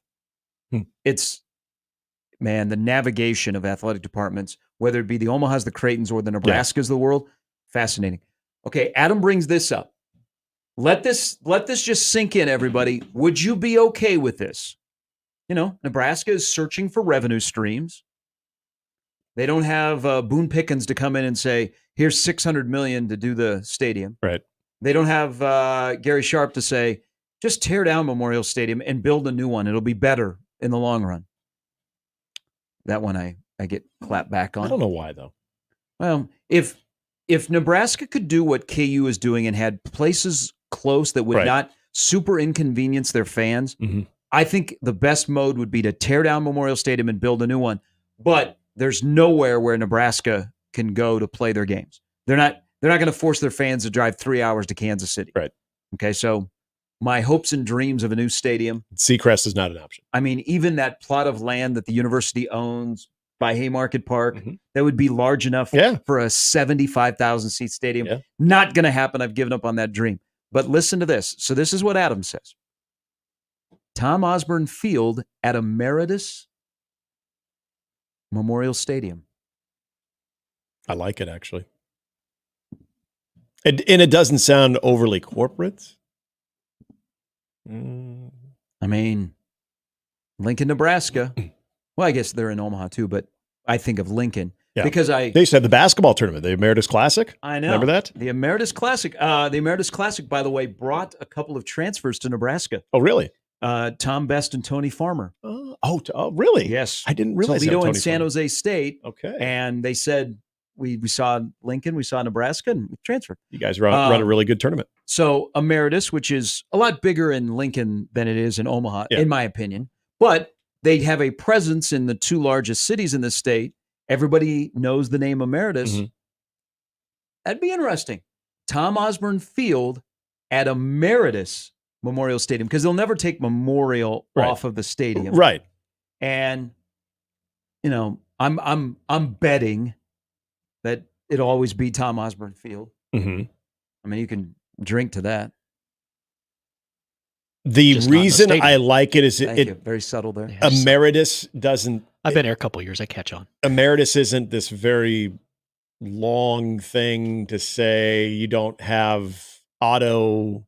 Not that it's Baxter Auto Arena, but you're not saying even bank. Just saying the first word. That now you would have competition if Nebraska's open for business. You would have serious competition. There's a bank that essentially owns the state that would say, well, we want to get in on this. But yeah, just that one alone, it doesn't, I think that would be the best idea that I've heard so far because it doesn't sound too clunky. Mm-hmm. And I think this is, maybe I'm off here. I personally feel Nebraska fans, we've evolved when it comes to expectations of our football program on and off the field at times. I think we're open to things where we understand college football has changed. We understand that, to be competitive on the field, you got to make sure that you're always right in front in the foreground of change. And I think you now have a fan base that would be more open-minded if it means an influx of cash and it can not only benefit the athletic department, but also benefit the football program, that you do something like that, as long as it is not some ungodly monstrosity of a way to say the stadium. I think there are enough people now that understand that's just the direction that athletics is going.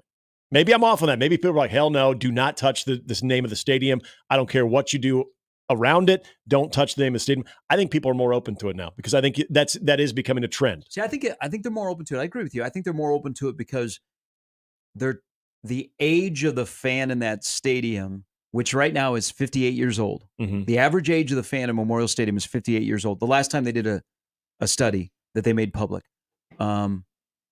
As that's age impressive. goes down, I think you're more open.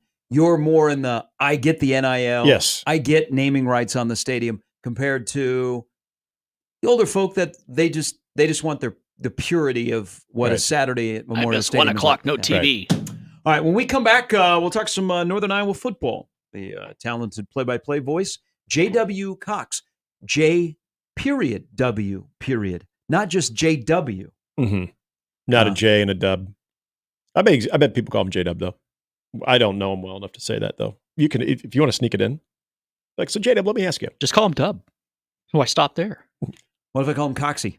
Oh, see, now that means you guys have known each other for a very long time and probably have shared a beer or two together. Call you Gerster. Gerster, JB. JW. Gerster. Oh, what if he comes right off top of the ropes and calls you Gerster? Talking to Coach Cook. So we just stay in Louisville all year. Did you talk like him, by the way, when you guys golfed a couple weeks back? Did you, that whole weekend was spent just talking like JB? Dueling Baylors? Yeah. I'll call you guys later. Oh. Somehow you text that way. I don't know how you would text that way, but you're texting that way. Ah, Gerster. Friend or foe coming next on 1620 The Zone.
All right, week 3, Nebraska takes on Northern Iowa. When the game was put together, former Nebraska quarterback Joe Gans was on the offensive staff over in Cedar Falls.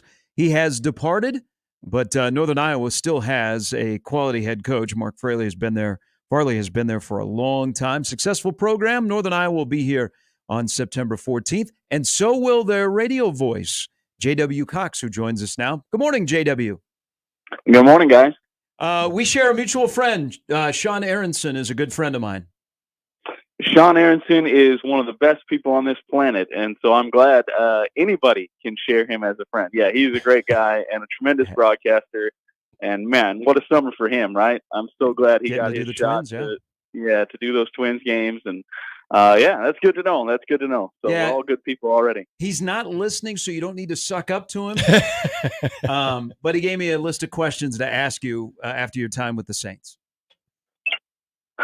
Yeah, let's do that. Just kidding. All right, let's talk about Northern Iowa, because as camp is open, play in the best FCS conference, the Missouri Valley Conference. Northern Iowa is a name at that level, but this year it seems like it's a transition year because there's been shakeup. Joe Gans leaving to go to Middle Tennessee State, losing the offensive coordinator right before the start of the season.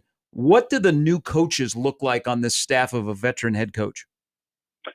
You know, they look like a bunch of guys that are eager to get out there and prove what they can do. Coach Farley talked about it and was very blunt about it. It's a young staff, and he looks at that as a positive in the process of doing this. I mean, even back when we had some turnover since he hired somebody to replace Bodie Reeder, who was the offensive coordinator who left, in Luke Falk. He had some family issues that he had to go attend to after the spring game, basically. So they're back to square one with hiring some more offensive coaches. But Coach Farley looked at it as, hey, I can learn from these young guys just like my young guys can learn from them, right? So he's a guy who obviously has made his name, Coach Farley has, as a defensive coach and some dominating defenses in this Missouri Valley Football Conference over the years. But he's brought in some offensive guys that maybe have some new ideas, and he's rejuvenated by learning from them. So I think that's one positive aspect of it. And then on the very real side, guys, when you look at bringing in new coaches that late in the game, maybe changing the offense a significant amount to what you want to do with talking about putting in an air raid offense and doing some things at a different tempo like that, how fast can the players catch up to what the coaches want to do? And I don't know if it can happen in an entire fall camp, in just fall camp. Obviously, you can get a lot done in that month, but this is going to be a season that is defined by how this team can make adjustments after week 1, after week 2, going into week 3 when we face Nebraska, and even beyond that once you get into the conference season after the bye week in week number 6. JW, my wife's an alum at UNI, and so there was a speaking engagement over at the zoo. This was just before COVID, and I had a chance to meet Mark Farley for the first time, and knowing that he's entering his 24th year. And I remember when I heard him speak, there is no shortage of energy and excitement with what he does for a living. But you think of being in this game for that long. Has he ever indicated that the end could be near when it comes to coaching and just his overall passion for this job? Has that wavered in your opinion at all? I don't think so. Not the passion part, for sure. And I can't speak to what he thinks when he goes home and he's sitting by the lake in the early summer and he's taking a break. But the anecdote I would tell you is you go back to the spring and we always do the Panther Caravan. We make 4 different stops in various places around Iowa. And you'll hear from the coaches and some players. And Coach Farley is the guy that brings down the house with the energy that you are talking about for not only Panther football, but Panther athletics. And so that is something that he still has. And the funny part to me is, so I'll MC those the last couple of years since I've been here. And, we'll pretty much leave it up to the coaches. Hey, what order you guys want to go in? Who wants to go first? Who wants to go last? Mm-hmm. Coach Farley's always adamant, I want to go last. And he wants to go last because he knows that he will get people fired up, and he does. And the fans respond to it in a big way. Yes, there is some disappointment over the fact that it's been 2 straight years now since the Panthers have made the playoffs in the FCS, but he can still get people fired up, excited about this program. He lives and breathes Panther football. So from a passion standpoint, there is no waning and there is no sign that he is slowing down. Voice of the Panthers, JW Cox, joining us here on the Mornings with Sharp and Handley on 1620 The Zone. If I'm looking at the offense, and you just kind of talked a little bit about the transition of what they want to do, and there's going to be some new faces over there. There's also going to be faces that'll be at Memorial Stadium for the night game on September 14th, J-Dub, that are big fans of Blake Anderson. Blake Anderson, who is a redshirt junior from Omaha Skutt, a friend of ours, Matt Verzal, it's his protege, but Big Blake is making moves on that offensive line. Safe to say that maybe one of the strengths of this entire team is that offensive line led by their All-American Jared Penning as well? Absolutely. That's going to be a spot that this team has to build around. And I think it makes any football coach, football fan, football player feel good. It's something the Panthers did not have last year when they were making basically a new offensive line that Blake was a part of, and they became very good. But as anybody knows, as they were pretty much mixing in 4 new guys, including a new center last year, it takes some time to gel an offensive line, even through a camp, once you get into games. And it took probably 2 weeks to really get that offensive line comfortable. Once they did, I think they were one of the best in the Missouri Valley Football Conference, and Blake was obviously a big part of that, and he will be again. But now you're on the flip side of that, and you bring back basically the 4 guys on the outside. Chase Aarons was our center. He graduated, but there's some potential names that are going to slide right in there, and you'd rather be faced with replacing the one guy, even as important as it is being the center. You'd rather replace just the one guy on the offensive line than trying to bring 4 guys up to speed. But I think you're right. I think there'll be a good chance to have that offensive line anchor the offense. The other part of that offense that has some experience coming back is the running back room. Another guy who will be in the backfield, and Amari Pesic-Hickson, who is a guy who started at Kansas, but he's right there out of Lincoln. I got a chance to talk to him for a little feature that we're doing for pregame camp, and I asked, hey, how did you fall in love with football? And he said, well, I grew up in Lincoln, Nebraska, and I don't know if you know, but there's this team in Lincoln that's pretty good at football, and he talks about going to the kids' camp and the spring game, and so it's going to be fun. Certainly week 3 for those 2 guys, I know, to get back there and do what not a lot of people get to do, and that's play at Memorial Stadium, and they're very excited.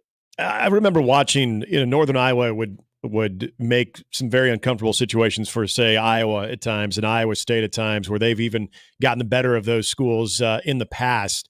When you look at the way that this team is built and trying to go up against, the rigors of a Power 4 team, you mentioned the offensive line, running game. You've got some returners right there too. As far as the defense, though, and holding up against what you now see with the skill set in the Power 4, what does the defense look like from the standpoint of being able to match up against that type of competition? Well, I think the biggest key is going to be one of those question marks, and that's that defensive line. We lost a lot of talent from the defensive line that was very good a year ago. Christian Boyd, a guy that ended up getting drafted, he's going to play for the New Orleans Saints. Cordarius Bailey, who was in his 7th year last year, and he did just a tremendous job up front. There were some real studs on that defensive line, and that's something Coach Farley, when you ask him, hey, when you go into a game like this, how do you want to put pressure on a Power 4 school, a school that's going to have more depth up there? Well, you got to be physical up front on that defensive line. Now, there's some guys coming back to replace that, but that's going to be a question to me. How much depth can this team generate along that defensive line to be able to put guys in there to keep pressure on, to keep that front solid on the defensive line? One of the guys that's exciting there is he's a local kid. You talk about local kids. He's from Waterloo, named Cannon Butler. And what a great name, by the way. He's a defensive lineman. His first name is Cannon. You got to love that. But he's made such great strides. And he's a player that kind of epitomizes Northern Iowa. He came out. He was a tight end and defensive lineman at one of the smaller schools in Waterloo. He gets in here as a freshman, red shirt, spends the year in the weight room. And now he's bulking up, and he's a guy who's probably going to play on the edge, but he's also been able to put on enough weight and enough size that he's also played on the inside on that defensive line too. So that's what Northern Iowa does. You get people in here and you develop guys over the time that they're here, develop their bodies and develop their skill set. But for me, when you talk about competing in a game against Nebraska, a game against Hawaii, and then being a dominant force in your FCS games later on, it's going to be how quickly that defensive line can come together and how much of a force that defensive line can be. Boy, I'm glad you get to come to Lincoln and Hawaii, because that makes up for having to go to Fargo and Grand Forks. Yeah, right. At least both those are inside. Yeah. So we are familiar around here because there's a lot of local players that make the trip up I-29 to Vermilion or to Brookings to Fargo, and now North Dakota football is on the rise. This is a league which you are very familiar with, but when the top 25 comes out and Northern Iowa's not in it, you go, whoa, was there a misprint? but 5 teams from the league are in the top 10. 8 are in the top 25, including at the top where the national champion is in South Dakota State. North Dakota State handed off the baton. This is a league that just keeps winning the championships. JW, now that you've gotten to make the tour for the last couple of years around this league, why is Missouri Valley Conference football so good? I think you've got a bunch of programs that have found a way to develop tremendous consistency. Now, there's a couple obviously at the top in North Dakota State and South Dakota State where that consistency means they're either playing in or winning a national championship, and that's what everybody's aspiring to. But you look below that, and it's programs that have developed an ability to come back and be competitive every single year. And you know what you're going to get. When you play South Dakota, you know it's going to be a tough out. When you play Southern Illinois, you know it's going to be a tough out. Illinois State, who a lot of people think are going to do some big things in our conference this year, you know it's really hard to win at Illinois State, and they're going to give you a battle wherever you play them. So it doesn't matter the turnover that you get. These are programs with great coaches, great systems that allow these teams to bounce back and say, hey, we are going to compete. You're going to get our best every single week. And when you face that week in and week out, it makes it impressive when a team like South Dakota State or North Dakota State, when they have done it, finds a way to run the table in this conference, because you know that there are scares all up and down that schedule, right? There are ways where the ball had to bounce their way, and this happened even for South Dakota State last year. 2 years ago at our place, South Dakota State is a leaping penalty away from overtime against us on a field goal that won them the game eventually. It was a leaping penalty that got them 15 yards closer, and they made that field goal, right? So there are those games everywhere for every team in this league, because there is a consistency of competitiveness that has been developed by the coaches and the programs in this league. And you just know, I mean, you look at the Panthers schedule, you talk about the rankings, they don't mean anything right now, but I think those numbers that you talked about are going to be consistent even as the season plays out, right, with the number of teams in the top 25 week in and week out from this conference. And the Panthers only have 2 teams on the schedule right now who are not ranked once you get into conference play. Wow. And so that's just how tough everybody's schedule is when you look at it across the Missouri Valley. And that is because there is that, as I said, kind of that culture of consistent competitiveness, and it just makes it very tough every single week. Well, and the conference is setting that standard, the national championship standard, and as Gary mentioned, goes from North Dakota State to South Dakota State. So as far as Northern Iowa in that picture, when it comes to resources, when it comes to investment into the program to trying to keep up with the Joneses and put themselves in a position that if South Dakota State has any fall off, that Northern Iowa can pounce on that. Where do you think the school is and the athletic department is as far as trying to support that cause to make sure that they are as competitive and can be that upper tier team in that conference? Well, it's an exciting time when it comes to that. We have a new athletic director, Megan Franklin, as obviously we've kind of been a part of a pretty big storyline of movement along that line. But Dr. Megan Franklin has gotten in here and kind of rejuvenated people and given people a chance to take a look at this program and how things are being run to that exact end. What are we supporting? How are we supporting it? How can we change kind of our best way to support each and every one of our athletic programs, including football? And I think the exciting things are there is a commitment to, when it comes to our home stadium in the Unidome, there is a commitment to get that place up to speed that's back closer to setting the standard that it did set almost 50 years ago when it opened in 1976 and became kind of the standard at our level. There's a campaign going on to rejuvenate that. Phase 2 of that's almost done with replacing the fabric roof. So there are plenty of signs that show the support from both the community and the athletic department. I think there's going to be a lot of growth and progress made in that in the near future rather than the long term. But then I think one of the things that has always defined you and I, as I've come to know about it over the last 2 years, is no matter what the resource is, we've got some of the best head coaches in their respective conferences. You look across our sports of volleyball, wrestling, men's and women's basketball, and football, and you've got some of the all-time, in 4 of them, you've got the all-time winningest head coaches in our conferences. And they have done that by, again, finding consistent ways, no matter what resources they might be given, no matter what the current landscape might be, they've found ways to find the student athletes, impact those student athletes' lives, and make them competitive on the field. And so that's something that Northern Iowa will always hang their hat on. no matter what's going on in the landscape of college sports or what's going on locally when it comes to what the resources might be in comparison to their peers. So there's a lot of reason for optimism. There's a lot of reason to think, if there is an opportunity and when there is an opportunity for the Panthers to get back up there from a football standpoint where they were in the early 2000s when Coach Farley came in, they're going to seize their opportunity because there is a base of proficiency along those head coaching ranks that'll make that possible. Hey, J-Dub, we appreciate the conversation. Have a good rest of the preseason lead up, and we'll see you in about a month. Sounds good. Can't wait, guys. That's JW Cox, the voice of the Northern Iowa Panthers. A 6:30 kickoff. What did you say? You bought 7 tickets for $4? No. That was our friend's tickets for less. That was all it costed for the because there's no extra fees. Yeah. We got them just under 50 for single tickets. Okay, so it was about 40. I think it's 48. If I remember correctly. All right. That's I was a little surprised. 7 tickets, though. I'm a little surprised that's a night game. That's a 6:30 kickoff. Yep. Week number 3 for Nebraska and Northern Iowa. There'll be a lot of probably families that will be at that game. Mm-hmm. I would imagine so. What he said about... Personally, I think it's ridiculous that Nebraska has an FCS team on their schedule, but I think that's not fair to the fans. Well, especially, when you're looking at trying to make the most of the home slate. At least you're coming off of the big Colorado night game, I suppose. But real quickly about Mark Farley. So yeah, I went to this UNI Omaha alumni base get together, and it was people from Council Bluffs in Omaha, and it was at the Henry Dorley Zoo. I was kind of excited to hear Coach Jake Jacobson speak.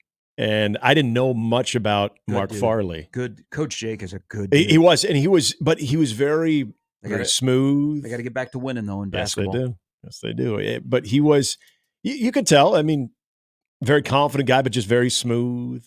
Then all of a sudden, I'm like, who the hell is this Mark Farley guy? Just a absolute fountain of energy. Yeah, they put a scare into Iowa and Iowa State. They got Iowa State a few times. Yeah, Iowa State have on their schedule have opened up with them. Mm-hmm. Their 2 leading games, they have Valparaiso and St. Thomas before they come to Lincoln. Then they go to Hawaii the following week. Something said about the athletic department over there, and they have had some transition in the power chair. It still blows me away that Northern Iowa dropped baseball. Rick Heller, people know him as the Iowa baseball coach, but he was doing a hell of a job in Northern Iowa. Troy Dannon was the athletic director at Northern Iowa when they dropped baseball. They played over in Waterloo at, I don't know if it's still called Municipal Stadium, but they had some success in baseball. And it's weird. It's weird in the state of Iowa with 4 Division I programs that only one plays baseball. Iowa State dropped baseball. Yep. Northern Iowa dropped baseball. Drake had baseball, but I don't think they had baseball since the 60s. Mm-hmm. Iowa's the only one. And, Iowa's a good program. But it just... You and I dropping baseball, not having baseball is one of those sports that you're like, that doesn't make sense. Yeah, the only connection that I ever knew to Iowa State baseball was Spencer Hallen, who used to coach at Creighton and then was the Northwestern head coach for a little bit. Now I believe he's within the Brewers organization now. But yeah, I'm pretty sure he ain't going back to Northwestern. Yeah, no kidding. UNI though, a guy that actually pitched at Millard West, a buddy of mine named Steve Jensen, he pitched in the regional in Lincoln. Yeah. When they played Nebraska in the regional at Buck Belzer Stadium. I think that was the 90. No, it was the year they went to the College World Series. That was yep. And so, and that was Rick Heller's team. And so they were always solid, especially having a friend who played for them. I always followed them a little bit. They were a good baseball program. So I don't know if Iowa State really had any type of success when they had baseball, but I remember Northern Iowa for sure. And Iowa State had success because if you do a game there, it was a wet campus. Oh man, the students would bring like kegs. Where was their field at even? I don't even know where their baseball field would have been. You know what? You'd have to tell me where it is from either Hilton or... Well, it's a ways away. Okay, from Trice. But it's by the towers, by the freshman towers. Okay. If you're familiar with the dorms. Really. Captain Field, which is still standing, is back behind it. They had a track. The softball field was there. It was a big open area. Okay. But it is quite a ways from Jack Trice and Hilton. Okay. Yeah, I never knew where it was because the last time I was A lot there, of people didn't. I'm assuming so, because the last time I was there, which it's been a while. Well, I take that back. I've been there for basketball more recent than football, but I remember trying to find out where it would have even been, and I just didn't necessarily look. Didn't look far enough apparently. But I always think it's just wild because there's like I'll say about Nebraska all the time, just because I lived it through coaching. But I've seen enough Iowa high school teams between when I played and when I coached.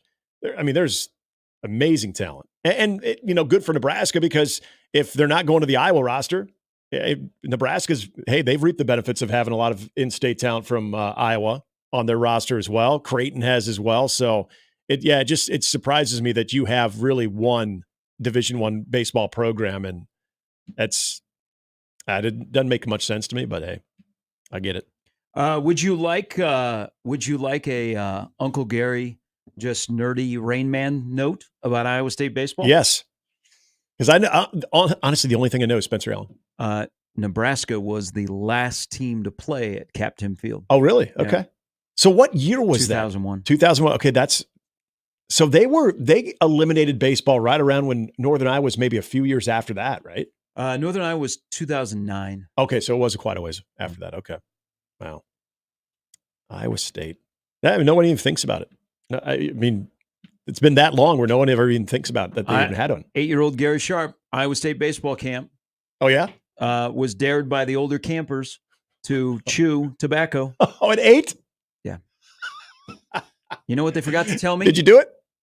Yeah, because I wanted to be like them. Yeah, you know what they didn't tell you? That you're going to throw up? That you're not supposed to swallow it. Oh my God! I had to be taken to the Iowa State Health Center by none other than Nick Joes, who was working at Iowa State at the time, who then would come over to Nebraska and be in the sports information department running the main guy for Nebraska men's basketball, and then he was a color commentator with Kent. Yeah. Nick at 2 a.m. took me to the Iowa State Health Center.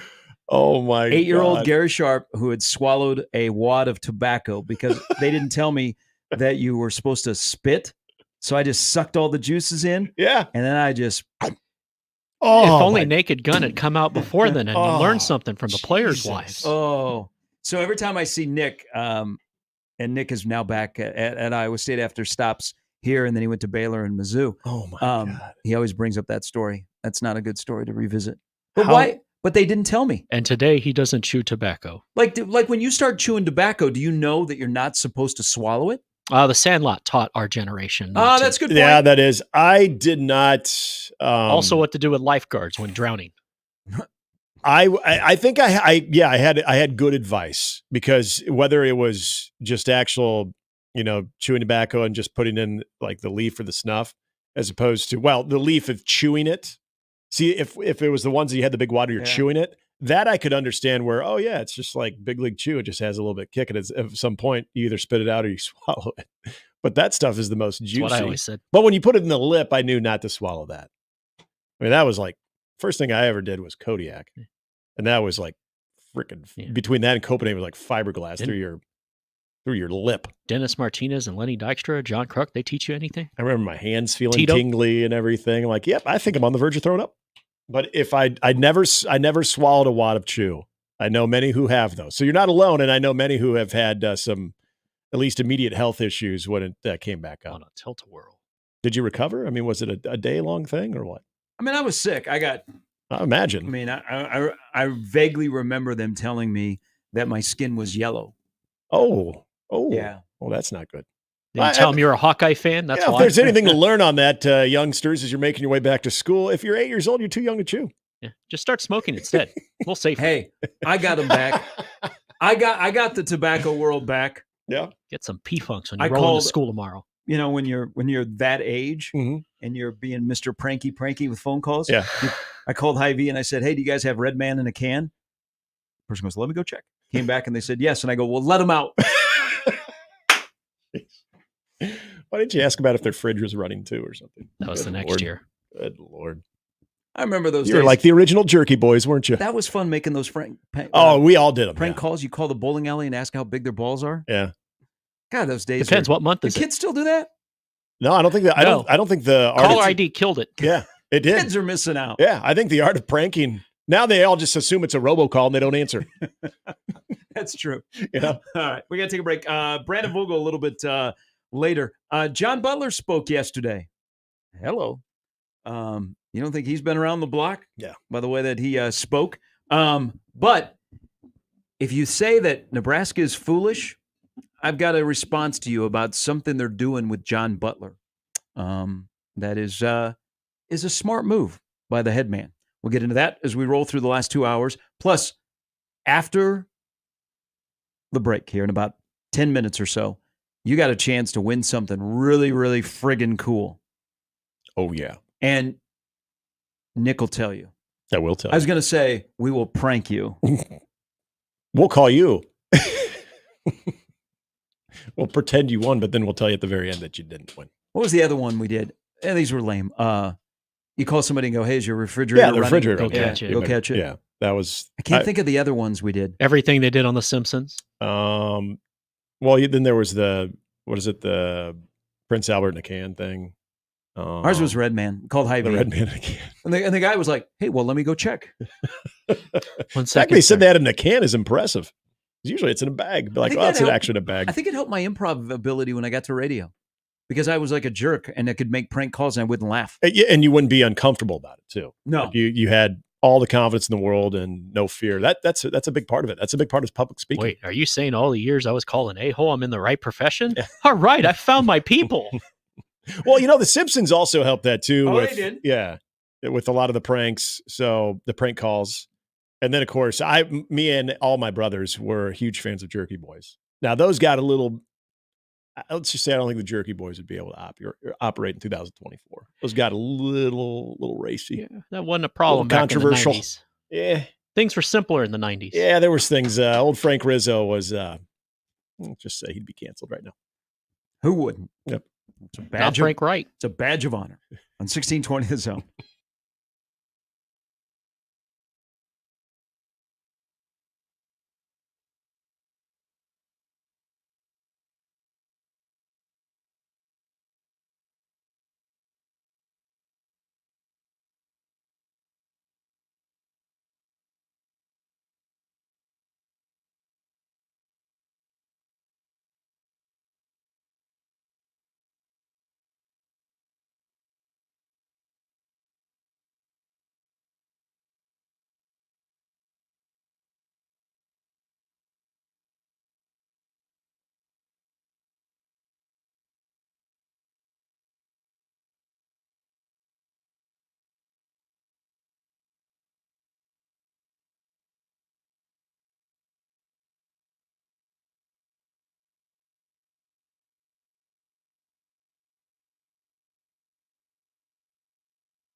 Hey, I want to send out a personal congratulations from the show to the 88 players that are on the Doak Walker watch list. 88 players. And I thought the Big Ten was big with 18 teams. Yeah. So congratulations to all 88 players that are on the preseason Doak Walker team. Good luck as you start your season at the end of the month. I was mentioning that about the Ray Guy Award over the weekend too. And I know Brian Buschini's on that.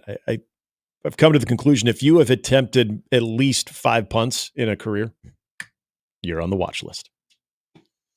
I thought there were a lot, and then I went back to the Big Ten. There are so many teams in the Big Ten.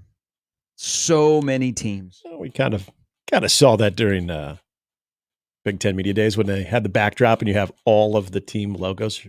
Wait, is this an FBS logo? I was reminded of Big Ten Volleyball Media Days. Yeah. There are so many teams in the Big Ten. Did USC, by the way, did they try to flex on Nebraska a little bit by having bait and horse there? I know they. I don't think so. She's going to be one of their better players. Yeah, she comes from a championship cool program. Story. I couldn't understand initially why Allie was playing on Nebraska's beach team. So of course I asked. And there was not going to be a spot for her this year. Not that she was kicked off the roster, Right. but her playing time was going to be diminished. Coach Cook just said, you know what? She's graduating. She's finishing up. She's going to get her degree from Nebraska. Why not let her work out with us and be on the beach volleyball team? I'm like, really? She's going to USC. I was like, she's getting her degree. A conference rival. Getting her degree. She's here. Well, I don't have a problem with her working out with us and being on the beach volleyball team. That is cool. The team doesn't have a problem. Yep. So she hasn't done anything to us. So I was like, wow, you are rare. That would not happen in most places. I don't think she's one of their better players, so I wasn't surprised. That's being confident. Not that this is a big shock, but that's just John Cook being confident in his own skin, of comfortable with the players that they have come through and what they do for them, regardless if they're moving on or not. That, hey, you're still one of us, and we're gonna support that. That's I mean, it's rare, but it also shows me that's a guy that's not insecure about anything. We got a giveaway coming up. You do not want to miss this after the break on 1620 The Zone.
Halftime brought to you by Omaha Whiskey Fest 2024, the largest celebration of whiskey in the region. As we kick off our very first Whiskey Fest, we're going to tell you about that. But the 2024 Omaha Whiskey Fest coming your way September 28th in downtown Omaha.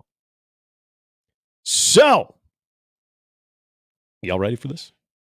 All right, it is officially our first Whiskey Wednesday. So here is what is at stake today and for the next couple of Wednesdays we have for you. In fact, we're actually going to do a sampling coming up next Wednesday, I believe.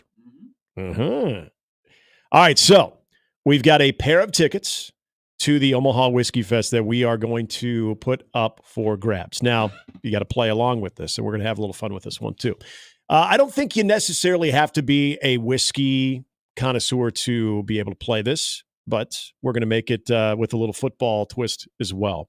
First of all, I wanted to tell you about Omaha Whiskey Fest. You can get your tickets right now. If you don't win on Whiskey Wednesdays here on 1620 The Zone, you can go to omahawhiskeyfest.com. Again, it's going to be September 28th. The location is downtown Hilton. That will have access to over 400 samples from over 65 brands of whiskey. You also have access to the cigar lounge. There's going to be live music, free swag.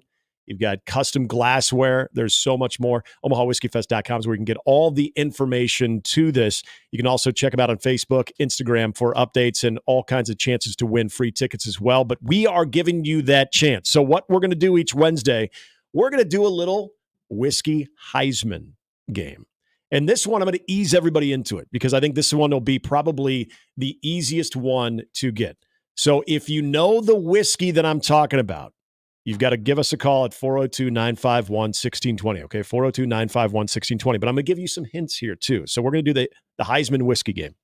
So I need you to name this whiskey. Now, this is a whiskey that has two Heisman Trophy winners' name in the brand. This is not your traditional whiskey. This is a whiskey Scotch blend. And the two Heisman Trophy winners that have their name in this actually whiskey. Now, they have nothing to do with the whiskey, I want you to know. But their name is also the same as the name of this whiskey. They have several labels of this whiskey Scotch blend. But the two Heisman Trophy winners don the same color of one of the labels of this whiskey Scotch blend. One of the most popular, and dare I say, certain labels, more expensive one. What whiskey is this? 402-951-1620. 402-951-1620. If you get the answer, you will win a pair of tickets to Whiskey Fest, which is right around $200. Right around the $200 mark. So give us a call, 402-951-1620, if you know the answer to the whiskey Scotch blend that I am talking about. See if they get it. All right, they got it. Okay. The winner is, I bet you already knew this, right? The winner or? Oh, I'm sorry, the Scotch or the whiskey Scotch is? That's a good question. Johnny Walker. Next Wednesday, we'll have the folks from the Whiskey Fest will be in studio, so we're looking forward to that. Brandon Vogel coming up at 9:40. Before we go any further, just want to remind people that Jim Harbaugh before Connor Stallions 49-26, after Connor Stallions 40-3. Okay, he had no idea about this though. Nope. Also, happy birthday! Mike Trout turns 33 today. Hard not to imagine what his career numbers would look like right now if his body had not betrayed him for the last 5 years. Yeah. Even to the point, and I know somebody, a host on this radio station is like, yeah. Even like 2,000 hits is in doubt. Mm-hmm. That is wild. And Mike Trout's in the Hall of Fame. Like he doesn't have to play another game. If other than the short, this is wild with Mike Trout. Other than the short pandemic season, I think his last year with a trip to the IL, without a trip, was 8 years ago. Jesus. And he was 24 then, 24, 25. But Mike Trout turns 33 today. He is the what if, because before he started to incur all these injuries, man, he was on a path to do things that we have not seen in the game of baseball. But yeah, I'm even wondering if he'll get to 2,000 hits. Which is crazy to think because of the tear that he was on. So, yeah, you got to go back to... So happy birthday, Mike. I know. I'm sure they've been spent better days. But so 2022, 119 games. So, yeah, if go back to 150 plus games was 2016. Yep. Yeah. After that, 114, 140, 134, 53, 36. Got a good chunk of the 2022 season. But yeah, it's one of those things that he knows. You can tell when he talks about it because now he gets emotional. And it's interesting because we led off with another unfortunate just string of misfortune when it comes to injuries with Teddy Prohaska. But you get to a certain point where I don't know this to be true because I've never experienced consecutive injuries on top of each other that way. But you wonder if that's just part of what you are now, where once you start getting to going, you feel like you have everything behind you. Is it always in the back of your mind at some point of, I'm sure you're taking extra care of yourself. You're doing everything in your power to make sure your body is as good as it possibly can be. And you're trying to be able to withstand that as much as you can. But Mike Trout's a perfect example of a guy that with the amazing talent and what he's already shown when he's healthy for a guy that all of a sudden it's one thing after another. You know, he's had several meniscus tears, but there was the wrist injury. There's so many different things that have crept up that have not been just short stints too, but just debilitating that you, at some point, I think it's probably only natural to wonder, am I just plagued that way? Is that just what I am? And it's probably hard to have that confidence that, okay, now's the time that I'm going to be able to have that full season, put all the health issues behind me and actually just let it rip. Jimmy, the winner is Scott Campbell, who needs to email me back here. All right, Scott. Email Jimmy. Jimmy at 1620thezone.com. And if you can't get through, then call. Hey, can we set things on fire in the studio? Absolutely. Okay. We'd be able to do pretty much anything else here. I mean, we are on camera. Jimmy, do you have a lighter or a match? Not in many years. Do you have a lighter or a match? Like on me or at home? Yes, no, on you. No. Okay. So I was going to say, this is going to bring up a point of mine, that we could just light money on fire in the studio. I saw somebody yesterday put Too easy. Put $1,000 down on Colorado to win the national championship at 250 to 1 odds. I'm not a big futures guy anymore because I don't like my money tied up for months. Yeah. I almost went into the song that was made famous a couple of years ago, but I can't remember all the lines. My money don't roll. Oh, I thought you were going to go with Money for Nothing. No. Never mind. Chicks for free? Yeah. So I want my MTV. These people that look at Colorado football and they put $1,000 down or more, just light your money on fire. Yeah. But I have a better solution. Invest. Why? Give it to us. Why not donate to a charity or a cause? Right. Instead of $1,000 because you're like, hey, 250 to 1. I could win $250K if Colorado wins the national championship. Big if. I also could be blank. It ain't going to happen. Right. Why don't they just donate to a cause, like a charity, instead of throwing that money away? Just lighting it on fire. I mean, if you have that expendable income that you know. I'm not even talking about expendable income. I'm talking about cents. Yeah.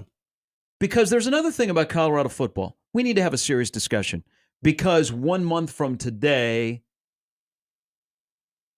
the city of Lincoln around Memorial Stadium is going to blow a huge number. Mm-hmm. I am still waiting for the announcement that the Res is going to reopen just for one game so we can tailgate. You're talking about blowing a huge number on the breathalyzer. Yes. My mind was somewhere else, but hey, I love that. Football's a celebration. That is the one. I believe that Colleen sang the mayor of Lincoln. Mm-hmm. How long? She hasn't been the mayor of Lincoln forever.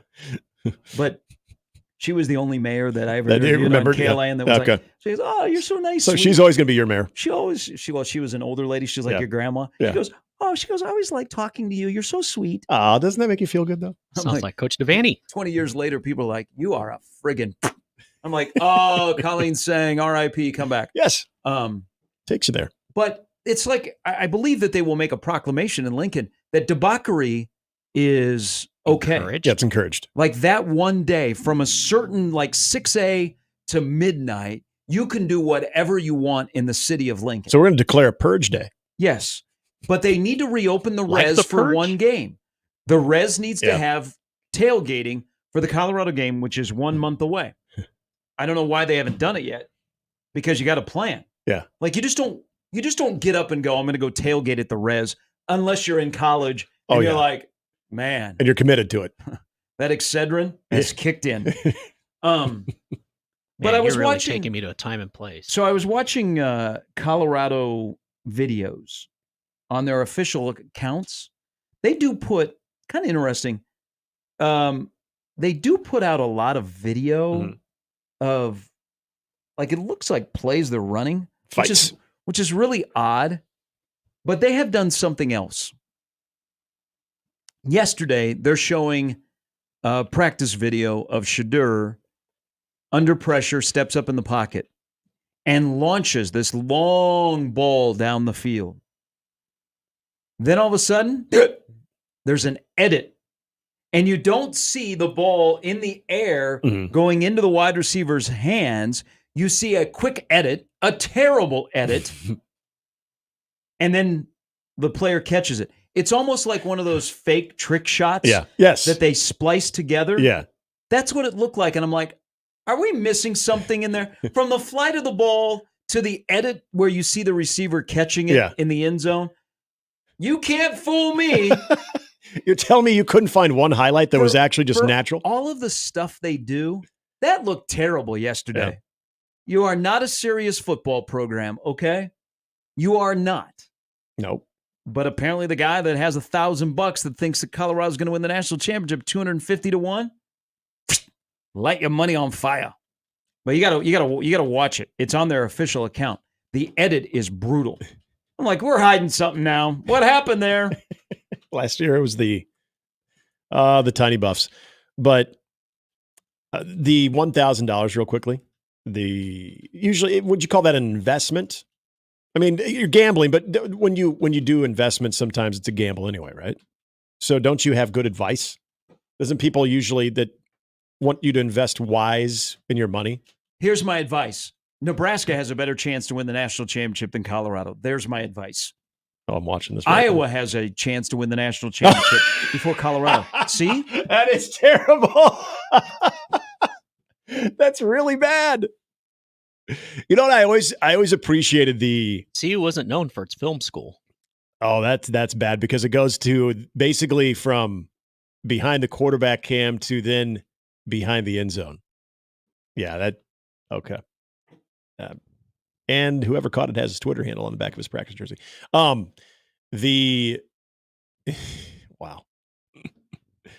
I would say the whole part of the $1,000 is this because it's still a thing with Colorado? Because I don't even know if this is a Colorado fan that is doing this. Is this still one of the prime fans that are saying, no, I'm still all in? I don't know. I just quote tweeted. I wonder if I'm going to get blocked. Uh-oh. No, I'm still good. So if see how quickly it takes to get blocked by the CU football. They seem to be okay with it. Yeah, that's bad. It does. It reminds me of you mentioned the trick shot ones. Remember they used to do the All Sport commercials? And you're like, whoa, did that really happen? Even those looked more believable than this. Mm-hmm. You're like, did Michael Vick really throw it out of the stadium? Wow, he did? Did that really happen? Well, that was actually something we were messing around with. He didn't technically do that. But his arm motion and the ball coming out was him. The pass only went 45 yards, but we led you to believe it went out of the stadium. Joel continues because we really need to kick this into high gear around here. Dude, it was going into – I'm sorry. I'm way into it. It was going into double coverage. There's no way where he catches the ball that anybody – no. It was going into double coverage. I don't know. I mean, there's a lot of stuff I believe that comes out of Colorado. I think he probably caught it in the breadbasket and waltzed into the end zone. And then did a cool dance. Joel, okay, we're a month away. So I believe that we have It's gotten kind of quiet around here about Nebraska, Colorado, but let's ramp the thing up. Okay. Joel says 1620 the arson. Don't burn the studio. Just throw it in the dumpster fire known as Boulder. Ooh. Hey, I've had a lot of fun there, so. Okay. Boulder's not a bad place. The social scene in Boulder is not bad. The views are beautiful. Yeah. I actually like waltzing around campus. It's are they a serious football program? How can they be? I mean, that's the thing. Maybe next year. Maybe next year with the new coach. Because he's going to be with Dallas. Exactly. And I'll be looking for a new NFL team, so I'm beginning my research. But anyway. Watch Hard Knocks. No, they're not. They're just not. They proved that last year. And when I think of serious football teams, and this is not I don't even think this is the get off my lawn take when it comes to my take. How I would feel about the teams that I root for and how they go about their business. But when it is more exciting to ask and see who is going to lead you out on the field or who's going to be on your sideline, as far as the who's who of not only former athletes, but entertainers, and you literally won 2 games the previous year, and that's what is being talked about, and that is who Deion is interacting with. That's who he's getting hyped with. Like, to me, I'm sorry, that's just not. I mean, Deion was a competitor. Like, to me, that's not the normal, just the business at hand. Like, at some point out, you bring this up a lot. Of you get Coach Prime, and then you get Deion Sanders, and it just seems like there's way more Prime than there is Deion Sanders, and this whole part of it with his sons is what I'm more fascinated about, because he's told everybody that, when they have left the program, he's still going to be the coach at Colorado. I don't buy that for a second, but part of me does wonder if you got a lot more of the Prime part of it because his sons are there. But this whole, it's a circus. It has been a circus for this time last year. But it works on some people. It truly does. It brings them in. Because it puts highlights like that. It puts the talent that truly does exist with his son right there on center stage, and it blinds you from everything else of what a normal functioning football program should be like. And this isn't, this is how they do it at Nebraska compared to Colorado. But look at how they started the season compared to how they finished the season. Serious football programs don't start the season that way and then finish that way. And then completely throw that roster away and bring in a new roster. And I assume they'll do the same thing next year if Deion Sanders is still the head football coach. To me, that's not a serious football program. Actually not Texter, he's tweeting today. Bernie, he said, video editor hit the transfer portal. Yeah, they're breaking in a couple new ones. This one might also want to hit the old portal. They look, they do put out a lot of practice video. Like they were putting out stuff the other day that they were running like specific plays, and I thought, wow, that's kind of odd. They are bigger than they were last year. They don't look. I don't know. Like, if you've watched Nebraska, there's a lot of guys that are bigger but look cut. Mm-hmm. Like a Cam Lenhart is a perfect example at 260. Colorado is definitely bigger than they were last year, but they look like guys that just have a lot of, like the 80s mom bods. What? Listening? The 80s mom bods. Mom bods are underrated. So. Just thinking of leg warmers and stuff. So you're going to have to elaborate on what the 80s mom bod look like. For the elaboration. It's just kind of there. The Jane Fonda workout. Okay. So no true real definition. Just. Oh. Okay. Like mom jeans. The body's present. Minivan with wood paneling.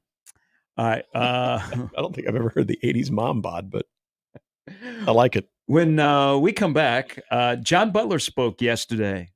And what did he say in particular that caught my interest and may have caught yours? As the first time he met the media. Man doesn't have a car. Man lives in a hotel. Yeah, but he doesn't need a car. He can walk anywhere. So is he in the Embassy Suites? Yes, he is. Is that where they put up? That's where Mike Riley lives. Yeah, I think he said he was in the Embassy Suites. As somebody with a degree in this stuff, this is a terrible edit. This is embarrassing. Also, that receiver's 3'8". No, he's at Jimmy Horn. I'm pretty sure it's Jimmy Horn. He's got his Twitter handle on the back. Jimmy Horn's a pretty good wide receiver. Dude, but he's small. Rick Majerus used to live in hotels, and Yep. I know that's a weird. No. I know the story. All right. So Rick Majerus always lived in a hotel, Mhm. and I thought that'd be a pretty cool lifestyle. Jerry Tarkanian did when he coached the Spurs. Yeah. Hey, I like hotels. What a 20 games I'm a that fan. was. You know what? If your family's not going to move to Lincoln, and he does have a family, right? I do. But let's say they're not. You know, you got kids in school. Like, you know, Rule's family didn't move here until school was out. Yeah. So he was basically being a bachelor in Lincoln. Mhm. I mean, living in the Embassy Suites in downtown Lincoln, where you could walk to work. Right. I've had red beers downstairs. Have the breakfast every morning. Yeah, and that breakfast Have your is room legit. taken care of every day. Mm-hmm. You don't need a lot. You're working at the stadium. Right. Mm-hmm. They bring you toilet paper. And you probably have, I would assume the suite. Well, Kellyanne says, I thought he looked like a homeless guy. John Butler? John Butler? Yeah. What, because he has a beard? No. Because he's got a beard? Because he was like not clean shaven. Looks like a football coach.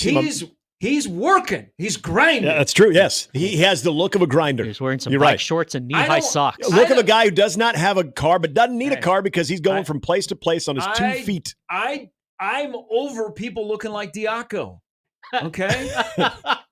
I got the nicely starched shirt and a sweater vest. I want somebody that looks like they haven't slept in days. Yeah, that means you're taking the job serious. Yes. Okay. He looks like a football coach. He does.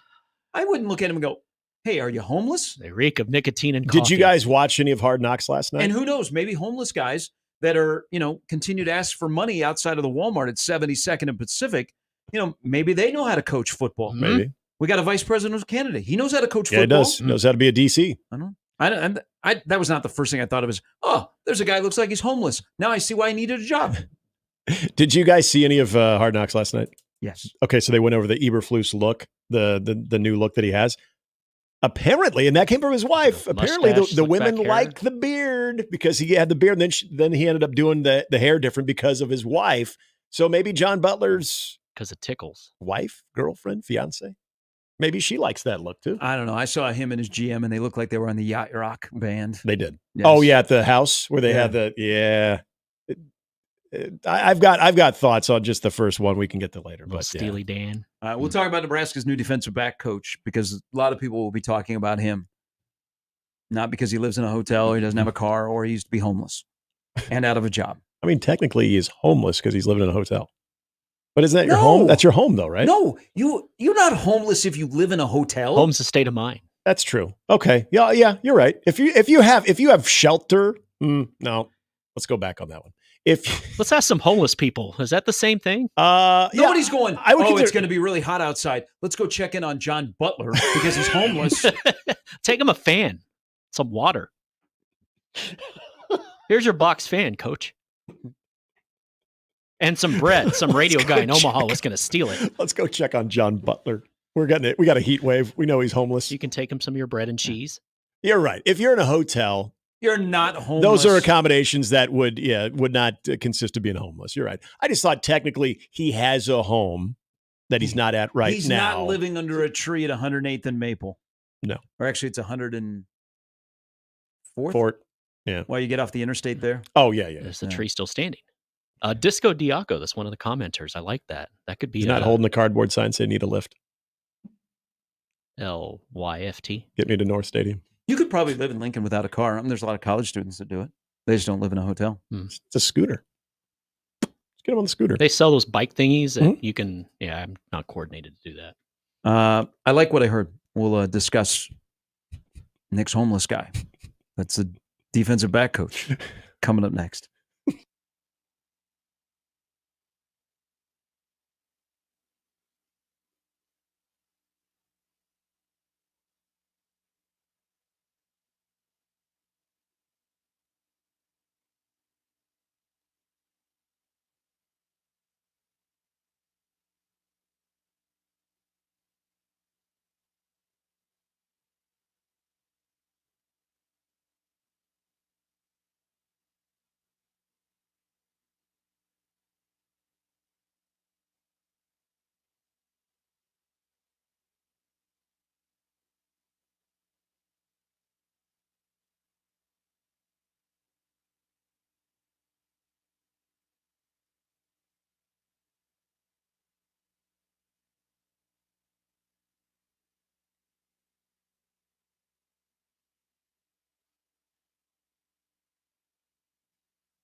Guy hasn't even coached a football game here, and y'all just slandered the hell out of John Butler.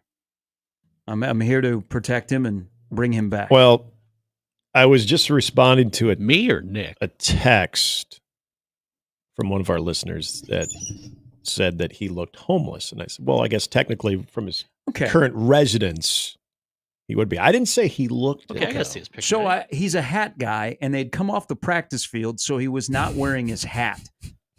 He probably was sweating a little bit too. Yeah. I know it was cool yesterday, but I think the dude looks like a grinder. Now I get people saying, yeah, he needs the Ryan Day black beard dye. No. Why?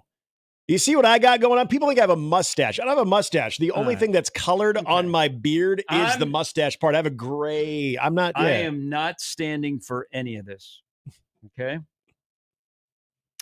Somebody in the stream yesterday said I have a mustache. I don't have a mustache. Really? No, see, look, Oh, that is a nice picture, Nick. Wow. It's white. So I'm defending the honor of a guy that likes to talk football.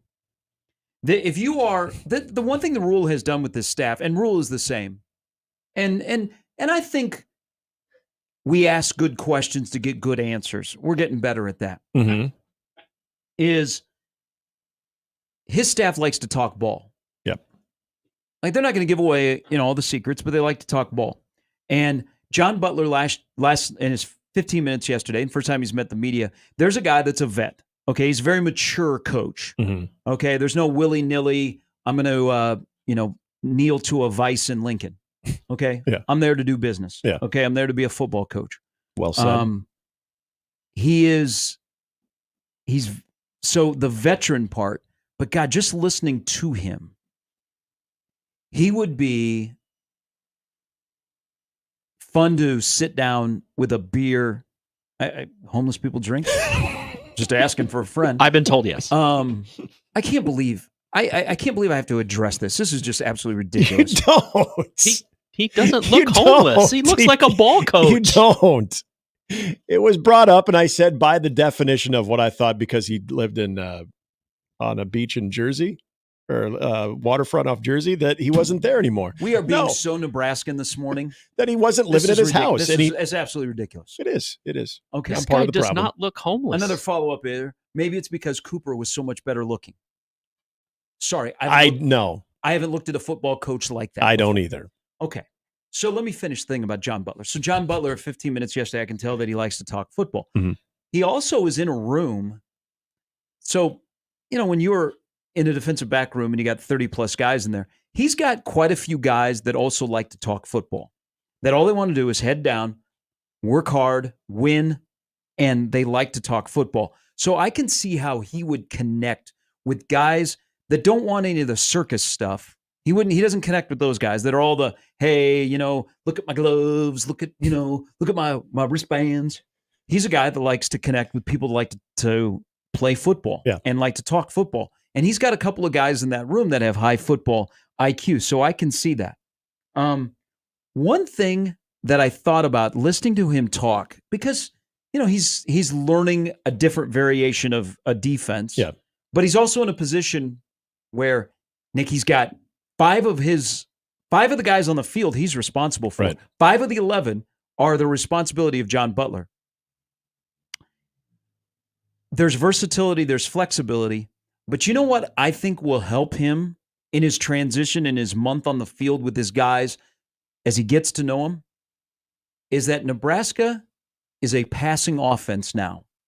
And instead of a team that runs RPO and option for a guy that was in the NFL and they ain't running the RPO and they're running schemes and coaching you up against passing offenses. The fact that Nebraska in their first week in camp throws the ball a ton, I think actually benefits and helps his transition to getting to know names, getting to know system, and things look more familiar from where he just was. Well, and think of the wide receivers that he's also being able to, if you go back a year ago and, you have no bets, let's just for the sake of the conversation, you have no Isaiah Garcia Castaneda, you have no Washington, and so you're working against very young receivers or guys that are thrown into the mix because, quite frankly, it's a warm body that can catch the football as opposed to someone that's going to have blazing speed but can't catch the football.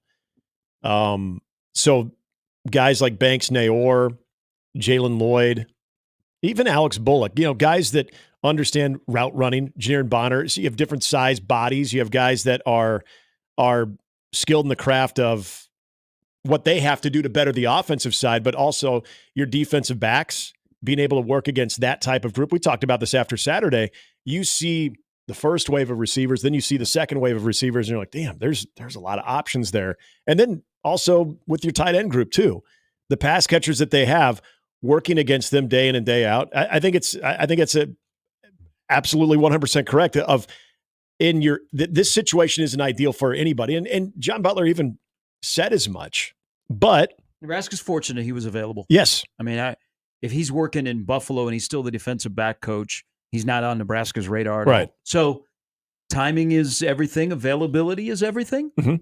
And you're right from the standpoint of they were lucky he was available, because I don't know how many people would have this, even similar credentials to where you can blend them in, but have the experience to where it's not going to be overwhelming. Or you walk into that, you're getting right into camp, and it's like, okay, we got to figure this out. And oh, hey, by the way, got to sit down with our DC and we got to learn this 3-3-5. And then to your point, by the way, that 5, that's the group that you're in charge too. Yeah, so we need those guys ready to go. He's in charge of 5 of the guys that are on the field. Right. Think about that. 5 of the guys that are on the field belong to him. Well, and I mentioned this, I want to say to maybe it was BC a week ago, but it was the idea of a transition like that for a group that you've got some veterans, but there's also some key areas where you might lean on some more inexperienced guys, especially at the other corner if need be. But having an Isaac Gifford in that room, having a healthy Deshaun Singleton in that room, and being able to lean on some of those guys. But I would definitely point at Isaac Gifford, because not only his level of play, and I know he was asked about Isaac Gifford yesterday, but it's his presence too, that I think you also have enough veterans that I think help that transition. And I think that is a group that is also going to look at John Butler, because I think it's a very intelligent group. They're going to look at John Butler. There's going to be instant credibility that comes in there. So if you're just getting back to just the entire business of football and getting better, here's a guy that comes in that brings in a wealth of knowledge and experience, yet you're also relaying that to enough guys that have enough college football experience to where I think it works out a lot better than it could have. All right, subtle move here is, they're not putting a guy out on an island and saying, hey, here you go, Dylan Raiola. They give him weapons. They surround him. They're doing the same thing with John Butler, because there have been 2 interesting moves as you've expanded your staff with the 2 people that they have added to help out with defensive backs. Yeah, I have an assistant, basically assistant DBs. And I like the fact, or assistant DB coaches, I like the fact that he compared that more to what the NFL does. And so what he's coming from, you have not only support from Tony White, but you also have support at that position in particular, and guys that are also going to know these individuals as well, as you all get familiar with the system, but also with the personnel. So, well, I mean, what do you think of the guys that he has added, their experience blended with his? Well, yeah, because you got the guy that was with Carolina. His name is escaping me right now. Rashawn Melvin. Rashawn Melvin, thank you.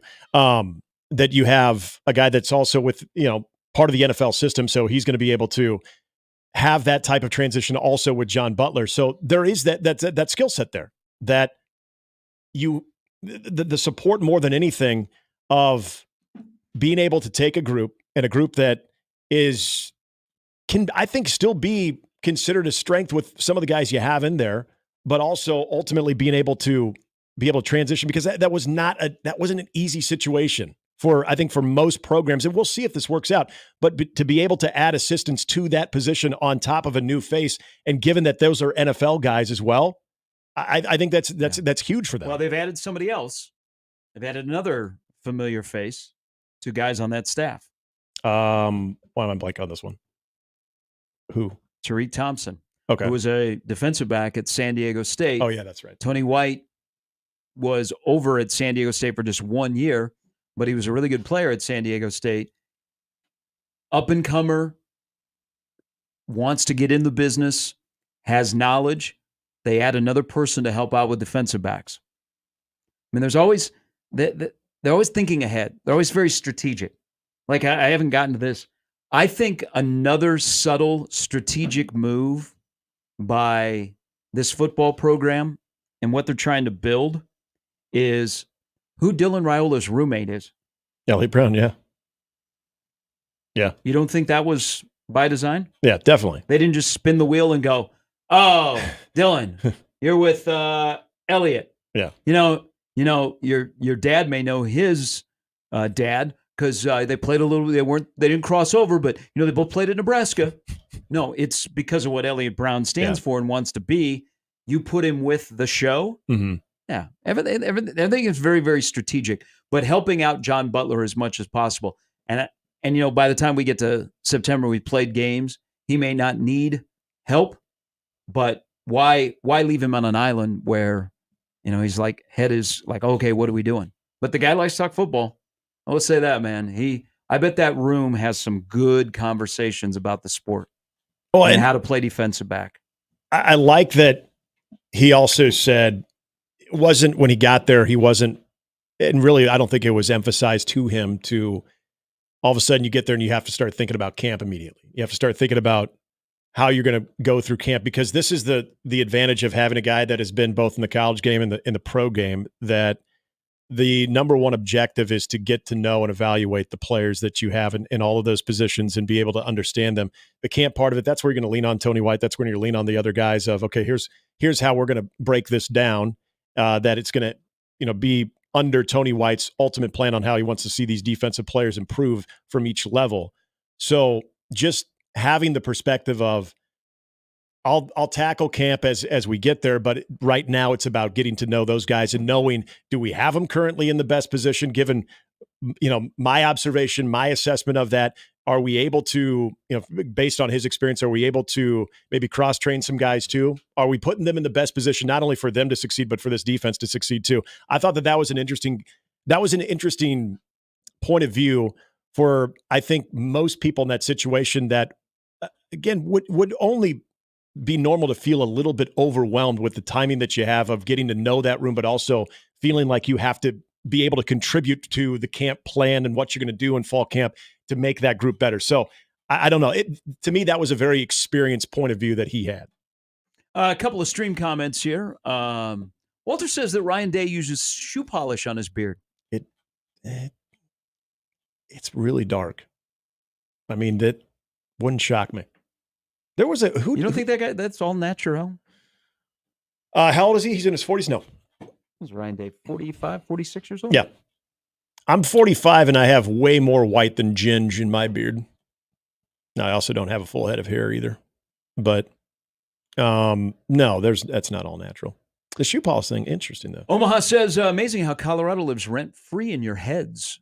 Has Dion ever called an onside kick? Oh. I'm sure he has. They were down in a lot of games last year. Has Dion ever finished at the Power 4 level 5-7? No, he has not. Okay. These are just questions.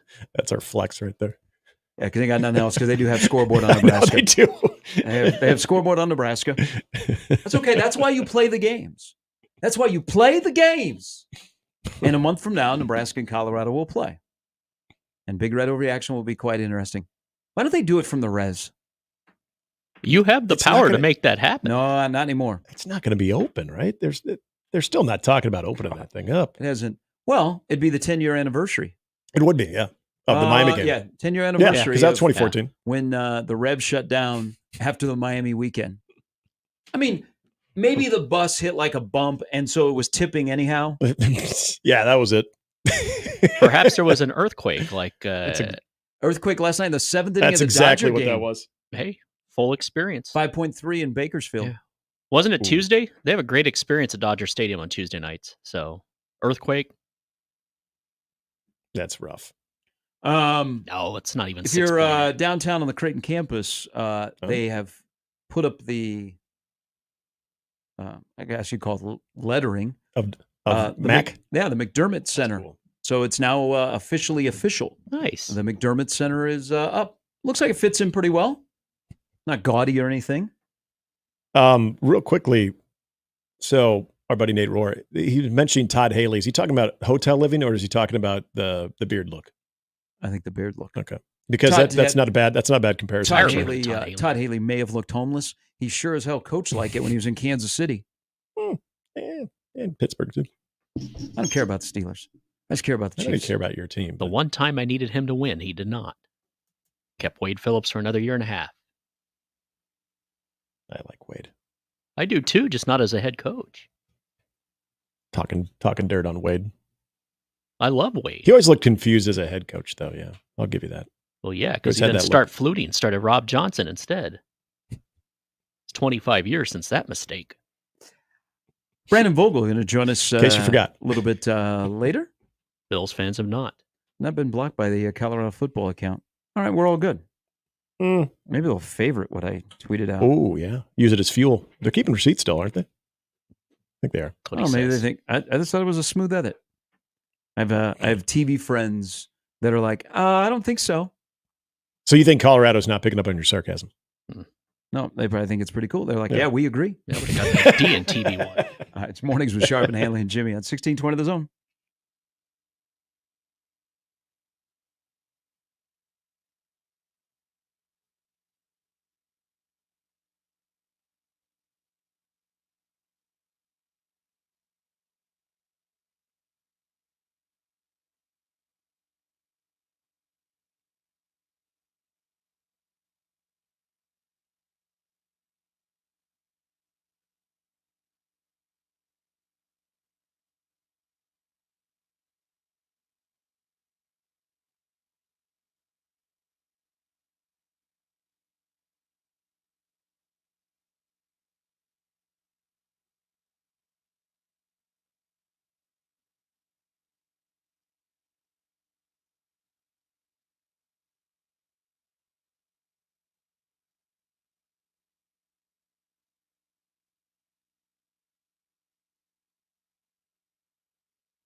All right, Doug writes into his own inbox, the Equitable Bank inbox.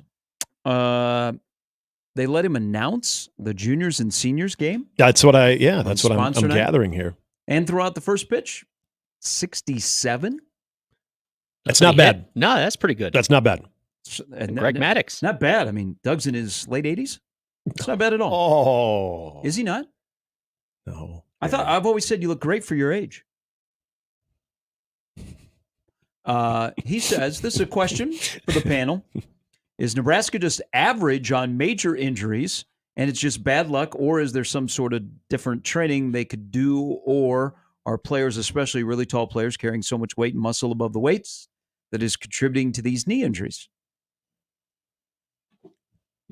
This is one of those questions that when you see a run of injuries that affect more than maybe a couple of guys that have been dealing with injuries before, I feel pretty confident in saying that that is not necessarily a training thing. That is not necessarily a problem with strength and conditioning or how they're preparing their bodies.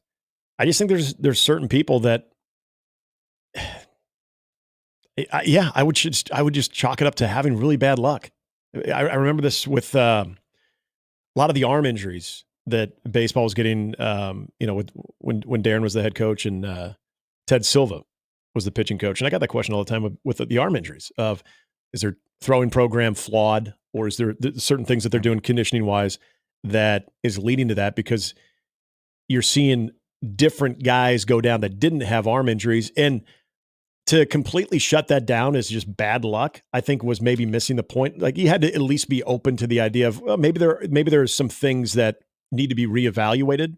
But that was almost, if you had a staff of about 12 to 13 arms, you were seeing 7 or 8 guys experience similar things. That to me is something to keep an eye on. But when you have big men and that have a history of it before, I just chalked it up to really unfortunate luck. I don't necessarily sound any type of alarm bells thinking, they're doing things that are leading to this as a staff.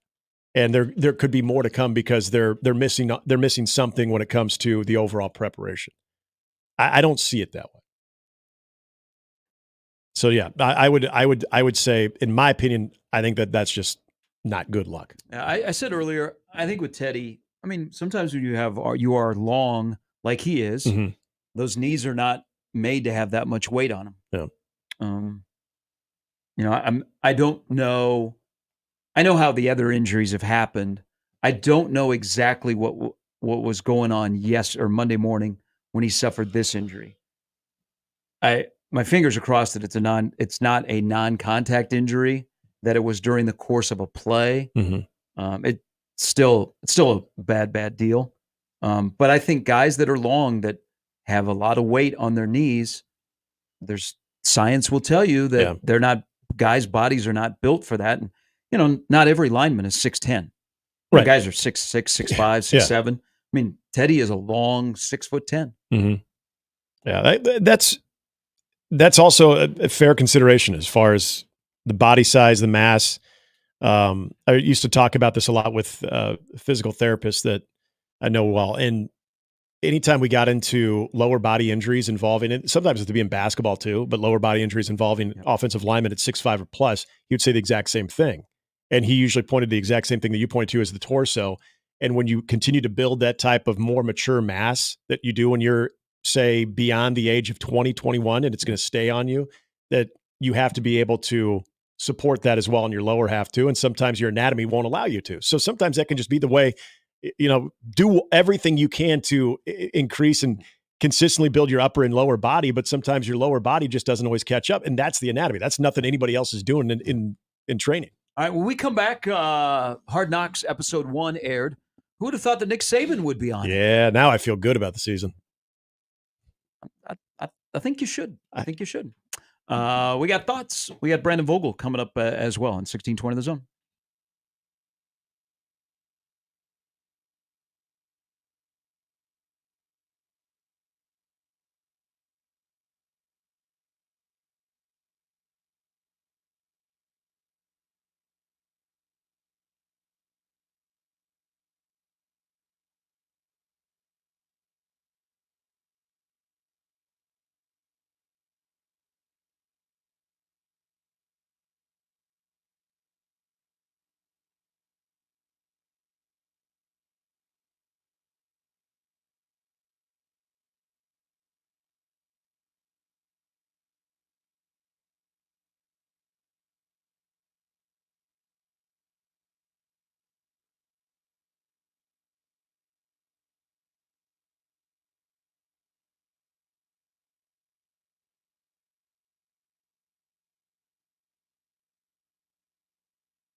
Hey, I saw the news on Tommy Armstrong.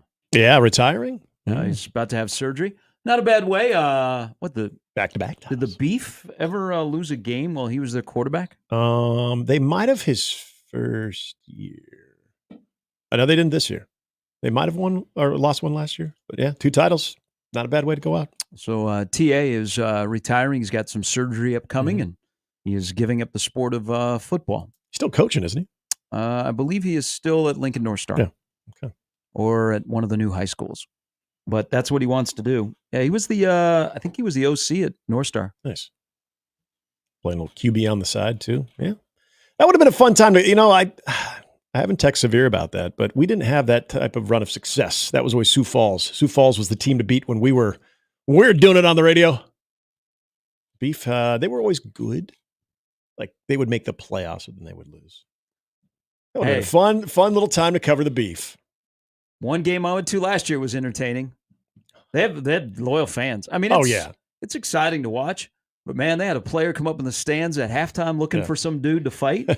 I was like, wow, this is the full experience. So this happens all the time. Now they got orange turf. I was going to ask for an autograph. Can I bother you real quick? Yeah. Man, they're rolling. They got a good that's another title for them. But TA dominated. Mm-hmm. Man, he would take off and run, and he just run people over. Yeah. That was a nice career with the Beef and his career at Nebraska, and now he's going to hang it up. So I did not expect this when I tuned in to watch Hard Knocks last night, that Nick Saban would be on, that they would have Ray Clay, that Sirius would be played. Yeah. I did expect a deep dish pizza reference. Yeah, he got a little bit of that from Liv Schreiber, but nothing more than just showing. It was okay. Yeah, it was. It's 2010 Jets is the bar for my Hard Knocks. It was fine. I mean, I'll watch it. It gave me enough that I'll watch again next week. And the Bears aren't my team, but there's some interesting storylines. Yeah. I mean, you had Cole Kmet throw out the first pitch at a Cubs game. I mean, that's where it connects to a team that you root for. Yeah, this one was all about Caleb Williams, and I understand that. I mean, he's the number 1 pick, and it's the pivotal piece of what people like myself and other Chicago Bear fans hope will be finally getting that spot to click. But I thought it was cool to see. Think about this for a moment. You're going through your day at work like DJ Moore was. You're in a little bit of a walkthrough, and all of a sudden, as up in the coaches and GM's office there at over there in Lake Forest, they're talking about the extension. You got Kevin Warren weighing in, and all of a sudden, hey, call down. Can you discreetly tell DJ when they go to special teams just to come up here? So we got his agent with him too, and you have Drew Rosenhaus's, I think it's his brother. That is DJ Moore's agent. You come up just in the middle of your workday to find out that you've got $100 million guaranteed, and you get the extension, and then you come back to finish practice. Boy, I bet your mood is just a little bit different when you come back down on the field after getting that news. I'm a fan of DJ Moore, and after seeing that exchange and how it really didn't faze him, and he went right back to practice. I'm like, I could be a DJ Moore fan for a long time. Yeah, the guy's a player. You think about what they got out of Carolina on that whole deal, and that obviously is what led them to Caleb Williams to having the number 1 pick. But Keenan Allen, I mean, having that type of experience in that group, I still think Cole Kmet is going to be a factor, especially with other guys, other more established pass catchers that they have. But man, especially as of late, and this wasn't in Hard Knocks, I'm sure they'll show it more, but I'm sure like you do with the Chiefs, I watch a lot of highlight videos of those camps. Roma Dunze is starting to become a big-time weapon in camp, going up against some of their better defenders as well, and there's starting to become a connection there with he and Caleb Williams. That is exciting to me because at parts of last night watching that, I'm trying to figure out Caleb Williams. He's a different cat. That's the best way I can describe him, is the way that he socializes, the way that he interacts. I'm sure there's a lot going on, and I know they're trying to emphasize not overwhelming him. And I thought that the Saban part of it was interesting on talking about the failure of rookie quarterbacks. But as he even getting more confidence, he's just, I don't know how to describe it. It's just different. I think he's liked amongst the group, but last night, I don't want to say you got the feeling that he wasn't, but I don't think you got the feeling that he really is either. It was By the way, interesting. kid, no pressure. The whole city of Chicago is counting on you. Well, they say you could be the next biggest thing in Chicago sports since Michael Jordan. I mean, yeah, that's a thing. Obvious shirts, and I got one of those with it's essentially looks like the Jordan logo, but it's Caleb throwing on the run, and it says Caleb. I mean, I bought a shirt. Yeah, the hopes and dreams of a city rely on Caleb Williams. They didn't even hide that last night. Nope. I mean, they got serious plan. Mm-hmm. Then he's on slip and slide. The slip and slide was nice. They need to do more of that. They hey, good on HBO and NFL Films and everybody that's behind that, because look how quickly they got the Olympic stuff in there. Yes. With Simone Biles reminding Jonathan Owens if he has his passport. Mm-hmm. I thought that was a nice little touch. Yeah. Yeah, because you're tapping into what people care about the most right now, too, with the Olympics and especially Simone Biles. Everyone knew the story. They all saw him in the cheering section when she was competing. I didn't realize that he got back so quickly, though, because it felt like the gymnastic events were going on for an entire week and a half, and I felt like he was there the entire time. But in reality, he was only there for 3-4 days, maybe tops. But that's a cool story to have him be a part of that. He's interacting with her, then he's watching her in their house when he comes back, and hearing the slight back and forth. We're going to send you all the stuff, so make sure you bring your tablet, all that. Yeah. I mean, you get that content, and again, I'm eating it up more than I'm sure you guys are, because that's my team, and I know the age of those guys. I know the what I hope is collective talent of those guys. I'm excited, as I'm sure everybody is, when their team is on this, because you do get a chance to see a little bit of the personality. And even if it's more dry compared to other teams, you at least get that part of it. That's why I know my wife would enjoy watching it, because she's a huge Bears fan, but she doesn't get a chance to really see, okay, who exactly are these people that you're rooting for. So you get a little bit of that. And I'm sure going forward, it's going to be a lot more than just Caleb Williams, but you had to make the majority of that one about Caleb Williams. You just had to. I don't have a problem with that.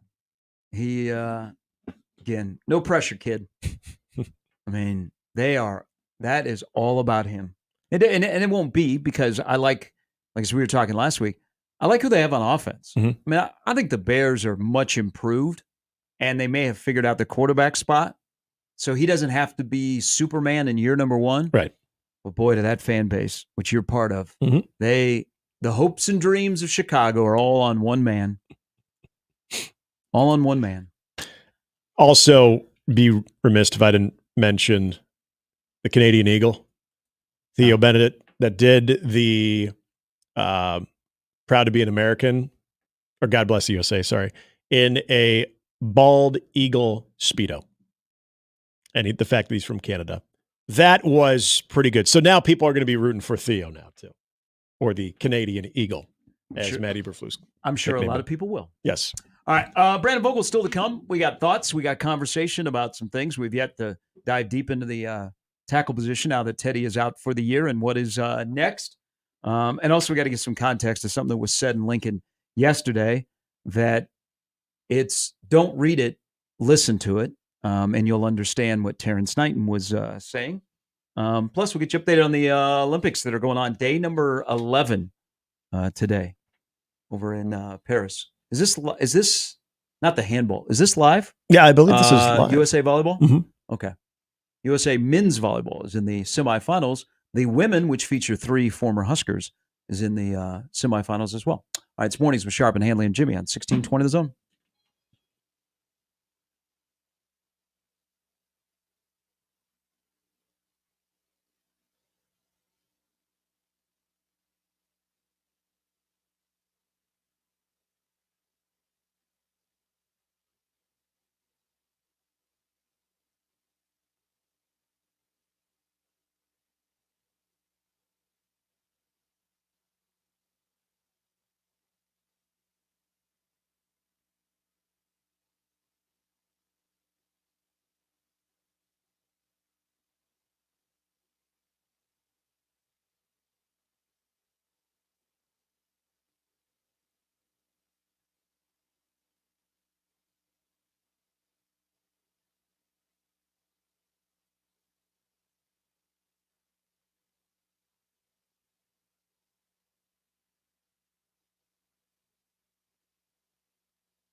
I want to help some people make some money that are in public schools or private schools. It's nice of you. Would you buy a replica jersey, a high school jersey of a college athlete? Yes. Like, so you would buy a number 15 Raiola from Buford High School. Yes. You would buy, Kalkbrenner wore 11 at Trinity Catholic out of St. Louis. You'd buy that. Yep. You'd buy a Baylor Shireman 3 Aurora jersey. Yep. Okay. I think they're cool. So this goes to when pro athletes that you root for now. Okay. Just hear me out here, because not that I thought he would be very, very good. I just thought it was really cool looking. When we were at a Denver versus Chicago game in Denver, I saw one guy wearing a Trubisky, North Carolina 10 Trubisky jersey. I thought that was cool. So I always, and I saw, you see this a lot at Chicago Blackhawk games where they had the Jonathan Taves, North Dakota sweater on too. So when you go, if you're rooting for a college team and you got a superstar on the college team and you can get the high school one, I think it works exactly the same. I just think it's really, really cool. If somebody showed up for the game against UTEP and was wearing a green home Buford High 15 jersey, that person needs to be the fan of the game. Yep. I 100% agree. So I know, because my first year in high school, I went there over at Dowling Catholic, which is the alma mater of Caitlin Clark. That's true. How come Dowling is not selling replica Dowling Catholic Caitlin Clark jerseys? So her first 2 years? Mm-hmm. When I saw her play, she was wearing 11. So I think it was her first 2 years at Dowling, she wore 11, and then she finished with 22, which everybody knows she wore at Iowa. Yeah. But how much money with this Caitlin Clark craze could Dowling Catholic make by selling Caitlin Clark replica jerseys?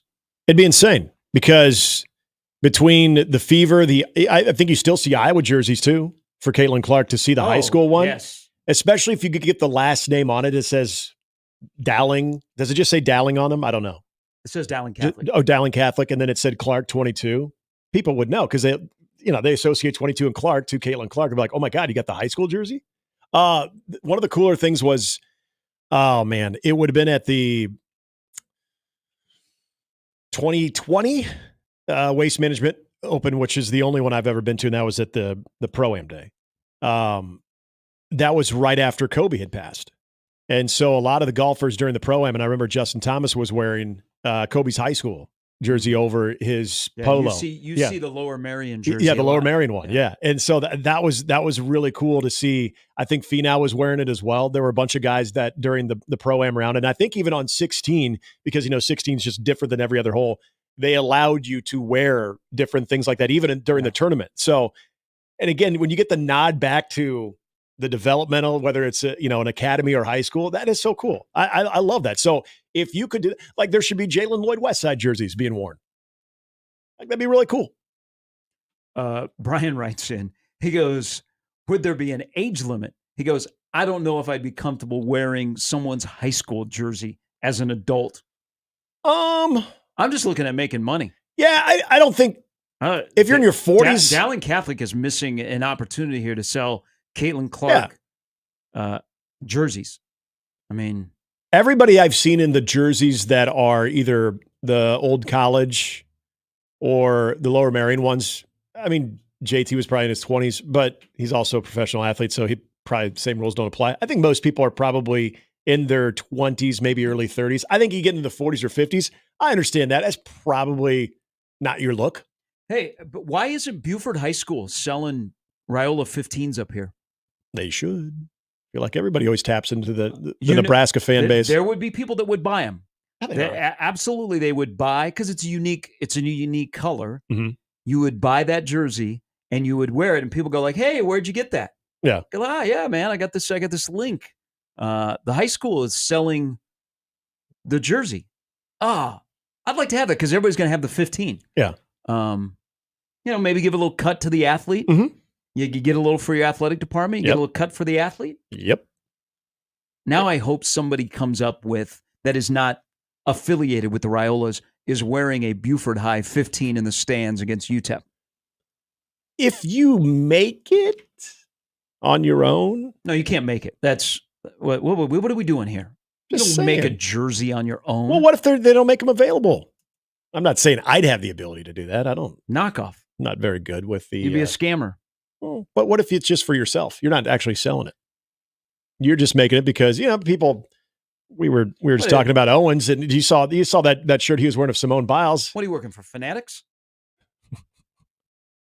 I mean, people are they're advanced in their abilities to create things as long as it's for their own. If you're starting to sell it, then then we're getting into the old Catholics versus convicts scandal over at Notre Dame. But I mean, I know there's a licensing thing that goes with it, but if you're making it for yourself, it's one of one. I don't think they're like a licensing. I don't know if there's a high school licensing. Yeah, that's a good question. No one's really tapped into that. I think if Dowling Catholic put out 22 jerseys, it would explode. Mm-hmm. They would make a lot of money because the Caitlin Clark fans will buy anything. Yep. That she is on. I think they already got all those Iowa jerseys. Yeah. But a unique high school Dowling Catholic 22 with Clark on the back. Well, think about it. I haven't seen anywhere else. Think about any sporting event you've ever been to, and you see what is, first of all, a very rare jersey. Sometimes it's you got the alternate jersey, like, you got the alternate college jersey, even if it's not a good looking one. It's rare. But the one that you have to do a double take because is that where they went to college? Is that high school? Like, what is that one from? The fact that you have to really look at it and then it hits you, you automatically have respect for that person wearing it. You're like, damn, that's pretty sweet. Mm-hmm. Like that's different, but it's still showing that you're a true fan. Like it's a bit of a flex. You know what I would do if I was at an opposing fan in an arena where Creighton was playing? I would get me an 11 Trinity Catholic jersey, and I would be trying to distract Kalkbrenner behind the basket because you don't think that would catch his eye? Yeah, I'd be like, what the hell did you get that? That's my high school jersey. How'd you get that? I got to talk to my coach here. Now you got me thinking, why haven't they? Millard West could have marketed Harrison Phillips jerseys. Yep. What do you wear? 66? Mm-hmm. When he's playing at Millard West? Tiger Shark says number 4, Eric Crouch. Rolling with a white Eric Crouch or a blue Eric Crouch jersey to a Nebraska game, number 4. Then you got tape around your head. People might think you got an injury. You're really getting into the bit on that one. But by the way, subtle, good on him, because people assume that Crouch wore 7 at Millard North. Yeah, no, he did not. He also returned punts too. People forget about that. I got concussed. I did not forget about how one man carried the 2001 Nebraska team. Mm-hmm. Definitely. Brandon Vogel will join us next. There's a lot of stuff going on since we last talked to Brandon. Nebraska's a week into camp, so we'll get his thoughts, courtesy of counterread.com. Coming up next.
All right, Nebraska football is a week into camp, and unfortunately have suffered a couple of season-ending injuries to a true freshman and a guy that, for the third time in 4 years, is going to have to rehab from an injury in Teddy Prohaska.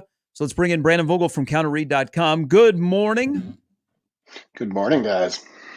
So let's start there. I said this, if there's one silver lining from a gut punch, is that Turner Corcoran was already with the ones before Teddy was injured. So that might say something about Turner, who, this is it. He's been much maligned. Something or nothing to say, if Bryce Benhart could do it in 23, Turner Corcoran can do it in 24. I think it's something, and I kind of went where you went there upon yesterday's news, remembering that Turner was with that first group on Saturday night at least, and you know, it's obviously it's tough for Teddy to again have to go through this injury protocol, and I thought he offered Nebraska some upside at tackle. That said, if in terms of replacements, a guy with 31 career starts is about as good as you're going to get. And he's been at that position. Has it been stellar to this point? No, but Corcoran has kind of the prototypical tackle size. He had the recruiting profile of a pretty highly touted guy. So I do think it's possible that we see things come together in his final season at Nebraska. Obviously, a lot of the what's behind Turner Corcoran will be talked about, whether we're talking about Tyler Kanak or Gunnar Gatula. When you look at the Donovan Raiola effect, the Corey Campbell effect of getting a lot of those either redshirt freshmen or sophomores ready to go, where's your confidence level that and I know this is asking a lot here, Brandon, without actually seeing these guys in some significant live action, that they can get by if, say something happens to Turner or, God heaven forbid something happens to Bryce Benhart. Yeah, you get pretty young pretty quick at either of those tackle spots. But I think the two guys that you mentioned are at least intriguing. Like nothing replaces experience, especially on the offensive line, I think. Gatula has been, I think, pretty consistently praised. Like I think they expect things from him, and that's been true since he showed up as a true freshman. So it's one of those deals where if he were forced into starting duty, to play for a stretch of games, I'd at least be intrigued. And I would say the same with Kanak. He was one of those guys who showed up, I think, on 4 of the 7 elite lists that they posted during the summer. So I feel like he's a guy who has made gains here in his second offseason at Nebraska. So I think you'd be interested, and not totally. You don't throw the season away, of course, if either of those guys have to go, but you just don't really know at this point. Let's shift over to the defense, because I bet if we went back and looked at or listened to the tapes this time last year, we were all concerned about the defensive line. Now let's fast forward to this year, and the defensive line is in a really good spot for the present, and it looks like for the future. That's a year, B. Vogues. What do you attribute the difference from last year at this time, the defensive line, to this year's defensive line, essentially with the same group of players? I think I attribute it to mostly development and coaching. I think we knew that Robinson and Hutmacher in particular were good players. Like we expected them to be good players when they signed with Nebraska. We hadn't seen what we saw from them last year, and we didn't know at this point last year we were going to see that. So I think that's a feather in the cap for the entire staff, but Terrence Knighton in particular. And if you can be good at tackle, it's kind of I think it's square one for being good in college football. Pretty broadly. And the thing we also didn't know at this point, like we knew these guys were coming. We knew they were going to play young guys. But some of the edges, Linmart and Uman Milan, it was tough to know that they were going to be that far along right out of the gates. So I think when you look at those 4, Jamari Butler absolutely deserves to be in that category too, of a guy who, it wasn't, you didn't know what to expect from a year ago. Now you expect him to be a pretty dangerous edge rusher in one of the best defensive conferences in the country. So it's a good mix and a good resume item, I think, for the coaches as a whole, because you've got development plus a little bit of recruiting in there. Yeah, let's stick to the defense on this one too, because when you think of the front seven, what was interesting a little bit on Saturday too is you still see those guys that are now there, and I want to focus squarely on Javen Wright. He looks the part. He looks like he would have no problem taking the majority of the snaps in one of those interior spots in the linebacking position.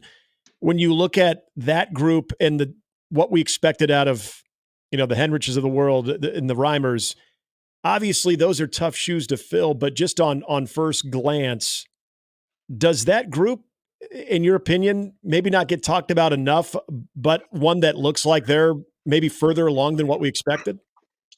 Yeah, great question. I think linebacker is a spot where, and this is like an August development, I think, with some of what we've learned from the summer workouts and so far through fall camp. I'm starting to be pretty intrigued there. Jamin Wright is a guy who I'm personally buying stock in. Like, I think he's poised to have a pretty big year. I think John Bullock is the kind of set it and forget it guy. And I mean, he played a ton last year. He's your guts right there in the middle. Two young guys though who seem to be coming on, and we're starting to hear a little bit of them during fall camp. Vincent Shavers seems like he's going to play, true freshman. So that's intriguing, I think, especially based on what we saw from some true freshmen last year on both sides of the ball. And then Vince Ginatone, a guy from Nebraska, went to Montana, comes back, makes Bruce Feldman's freaks list yesterday. And he was a guy who showed up on the summer list, the elite lists that Matt Rule talked about last week. So I think those are two players where I wasn't, counting them in like my thinking of, okay, here's what the defense has, but it looks like they're going to be a part of it. So I think all of a sudden Nebraska has a handful of linebackers that it's not going to be afraid to throw out there, and it's got a couple of good proven linebackers who have performed in the Big Ten. The 40-20 is going to be used a lot. 40 sacks, 20 takeaways, and then you'll throw, these guys want to be the best defense in the country. So I look at some of the teams that are on this list. Manny Diaz has teams that showed up quite a bit, but I couldn't tell you guys that were on his defense just rattling off NFL guy, NFL guy, NFL guy. You've done a lot of this. So to get to 40-20, and Nebraska wasn't that far away in terms of sacks, is it the talent or will it be the scheme if Nebraska is able to achieve this? It's tough, I think, to not factor talent heavily into it. I almost think, and I think part of the reason that you see a handful of Manny Diaz teams in there is that's kind of always been his coaching brand. And he's a guy, even talking, I think 8-10 years ago, kind of took an analytics approach, and he was like, I want to be about negative plays. So that was the consistent message from him, and it's had results. I think when I looked at this last fall, because I noticed it showed up on the wall during one of Nebraska's videos, there had only been, I think, 5 teams in the past 5 years that reached. I mean, those are really high numbers to hit both of them.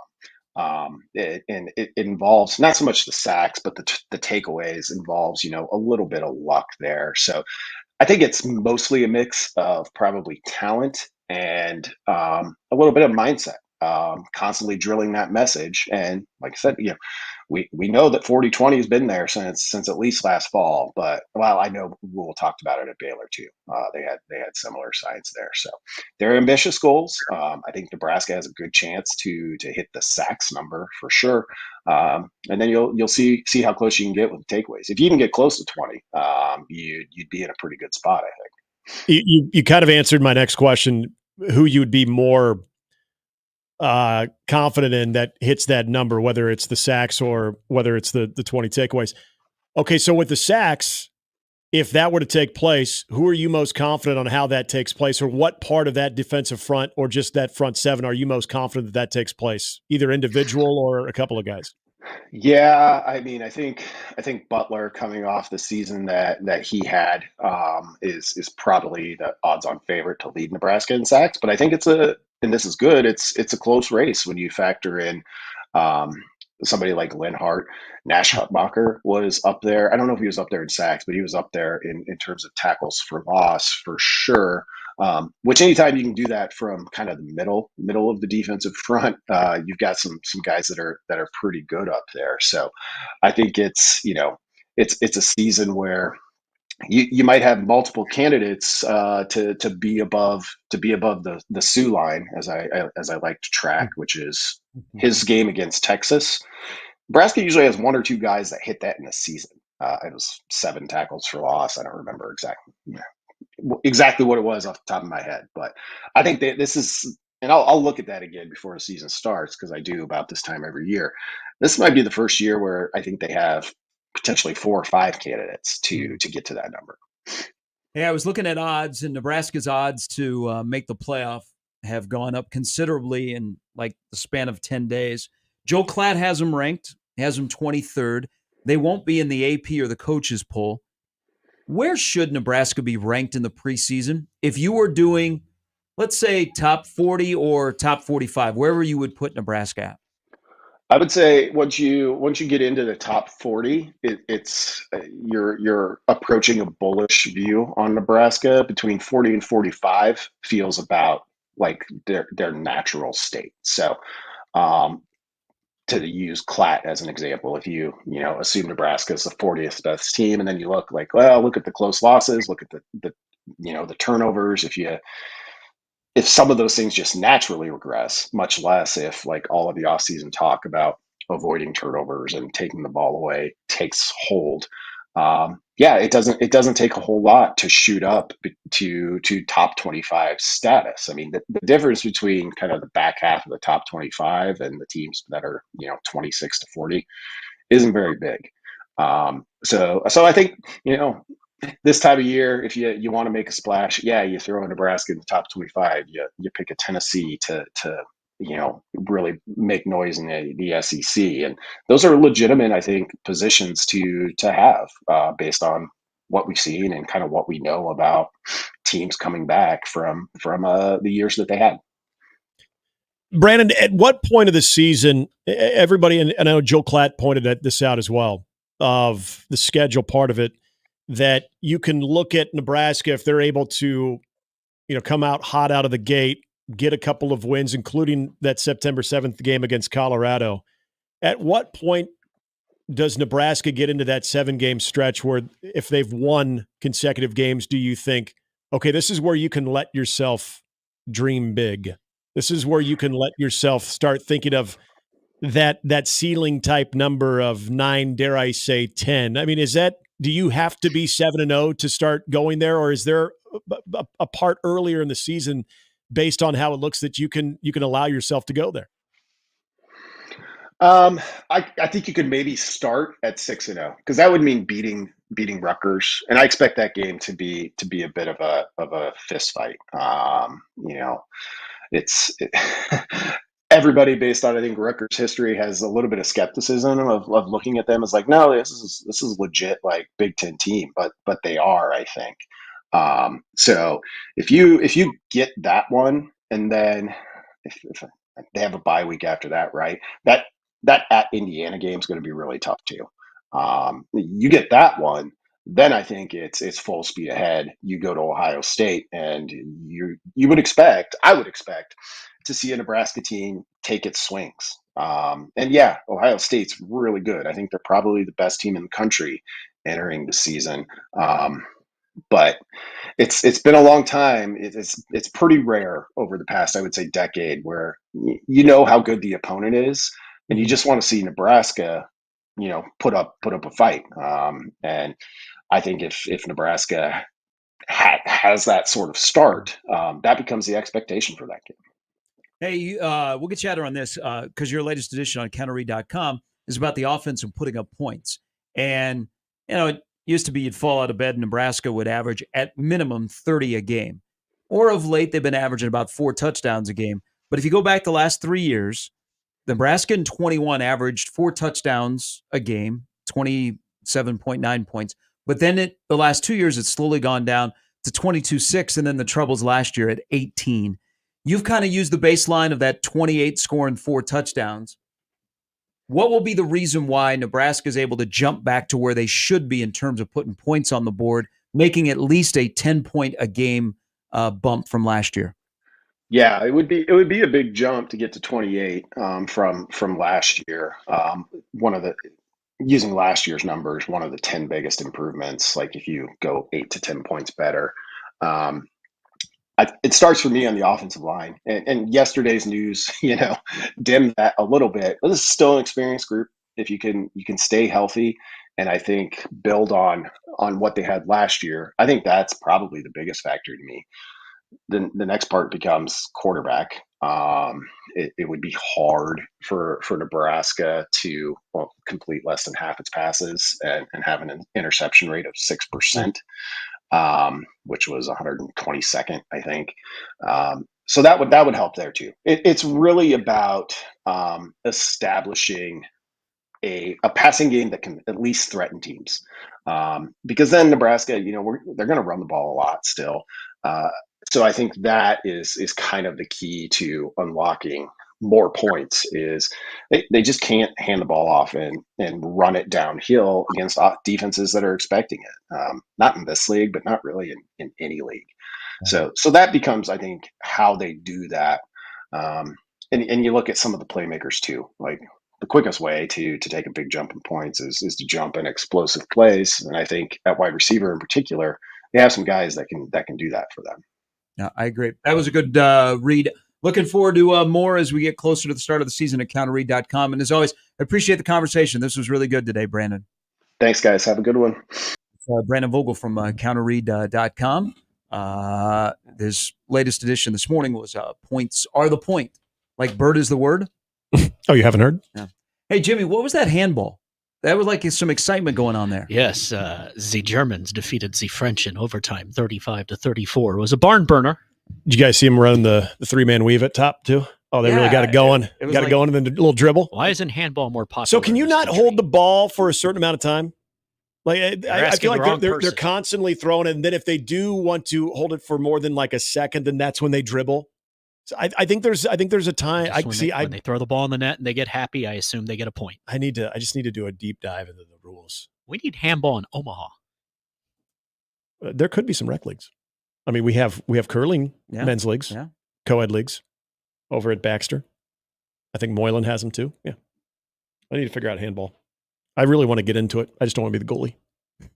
That would hurt. Smart move. Yep, that would hurt. All right. Good show, everybody. We'll have more discussion tomorrow.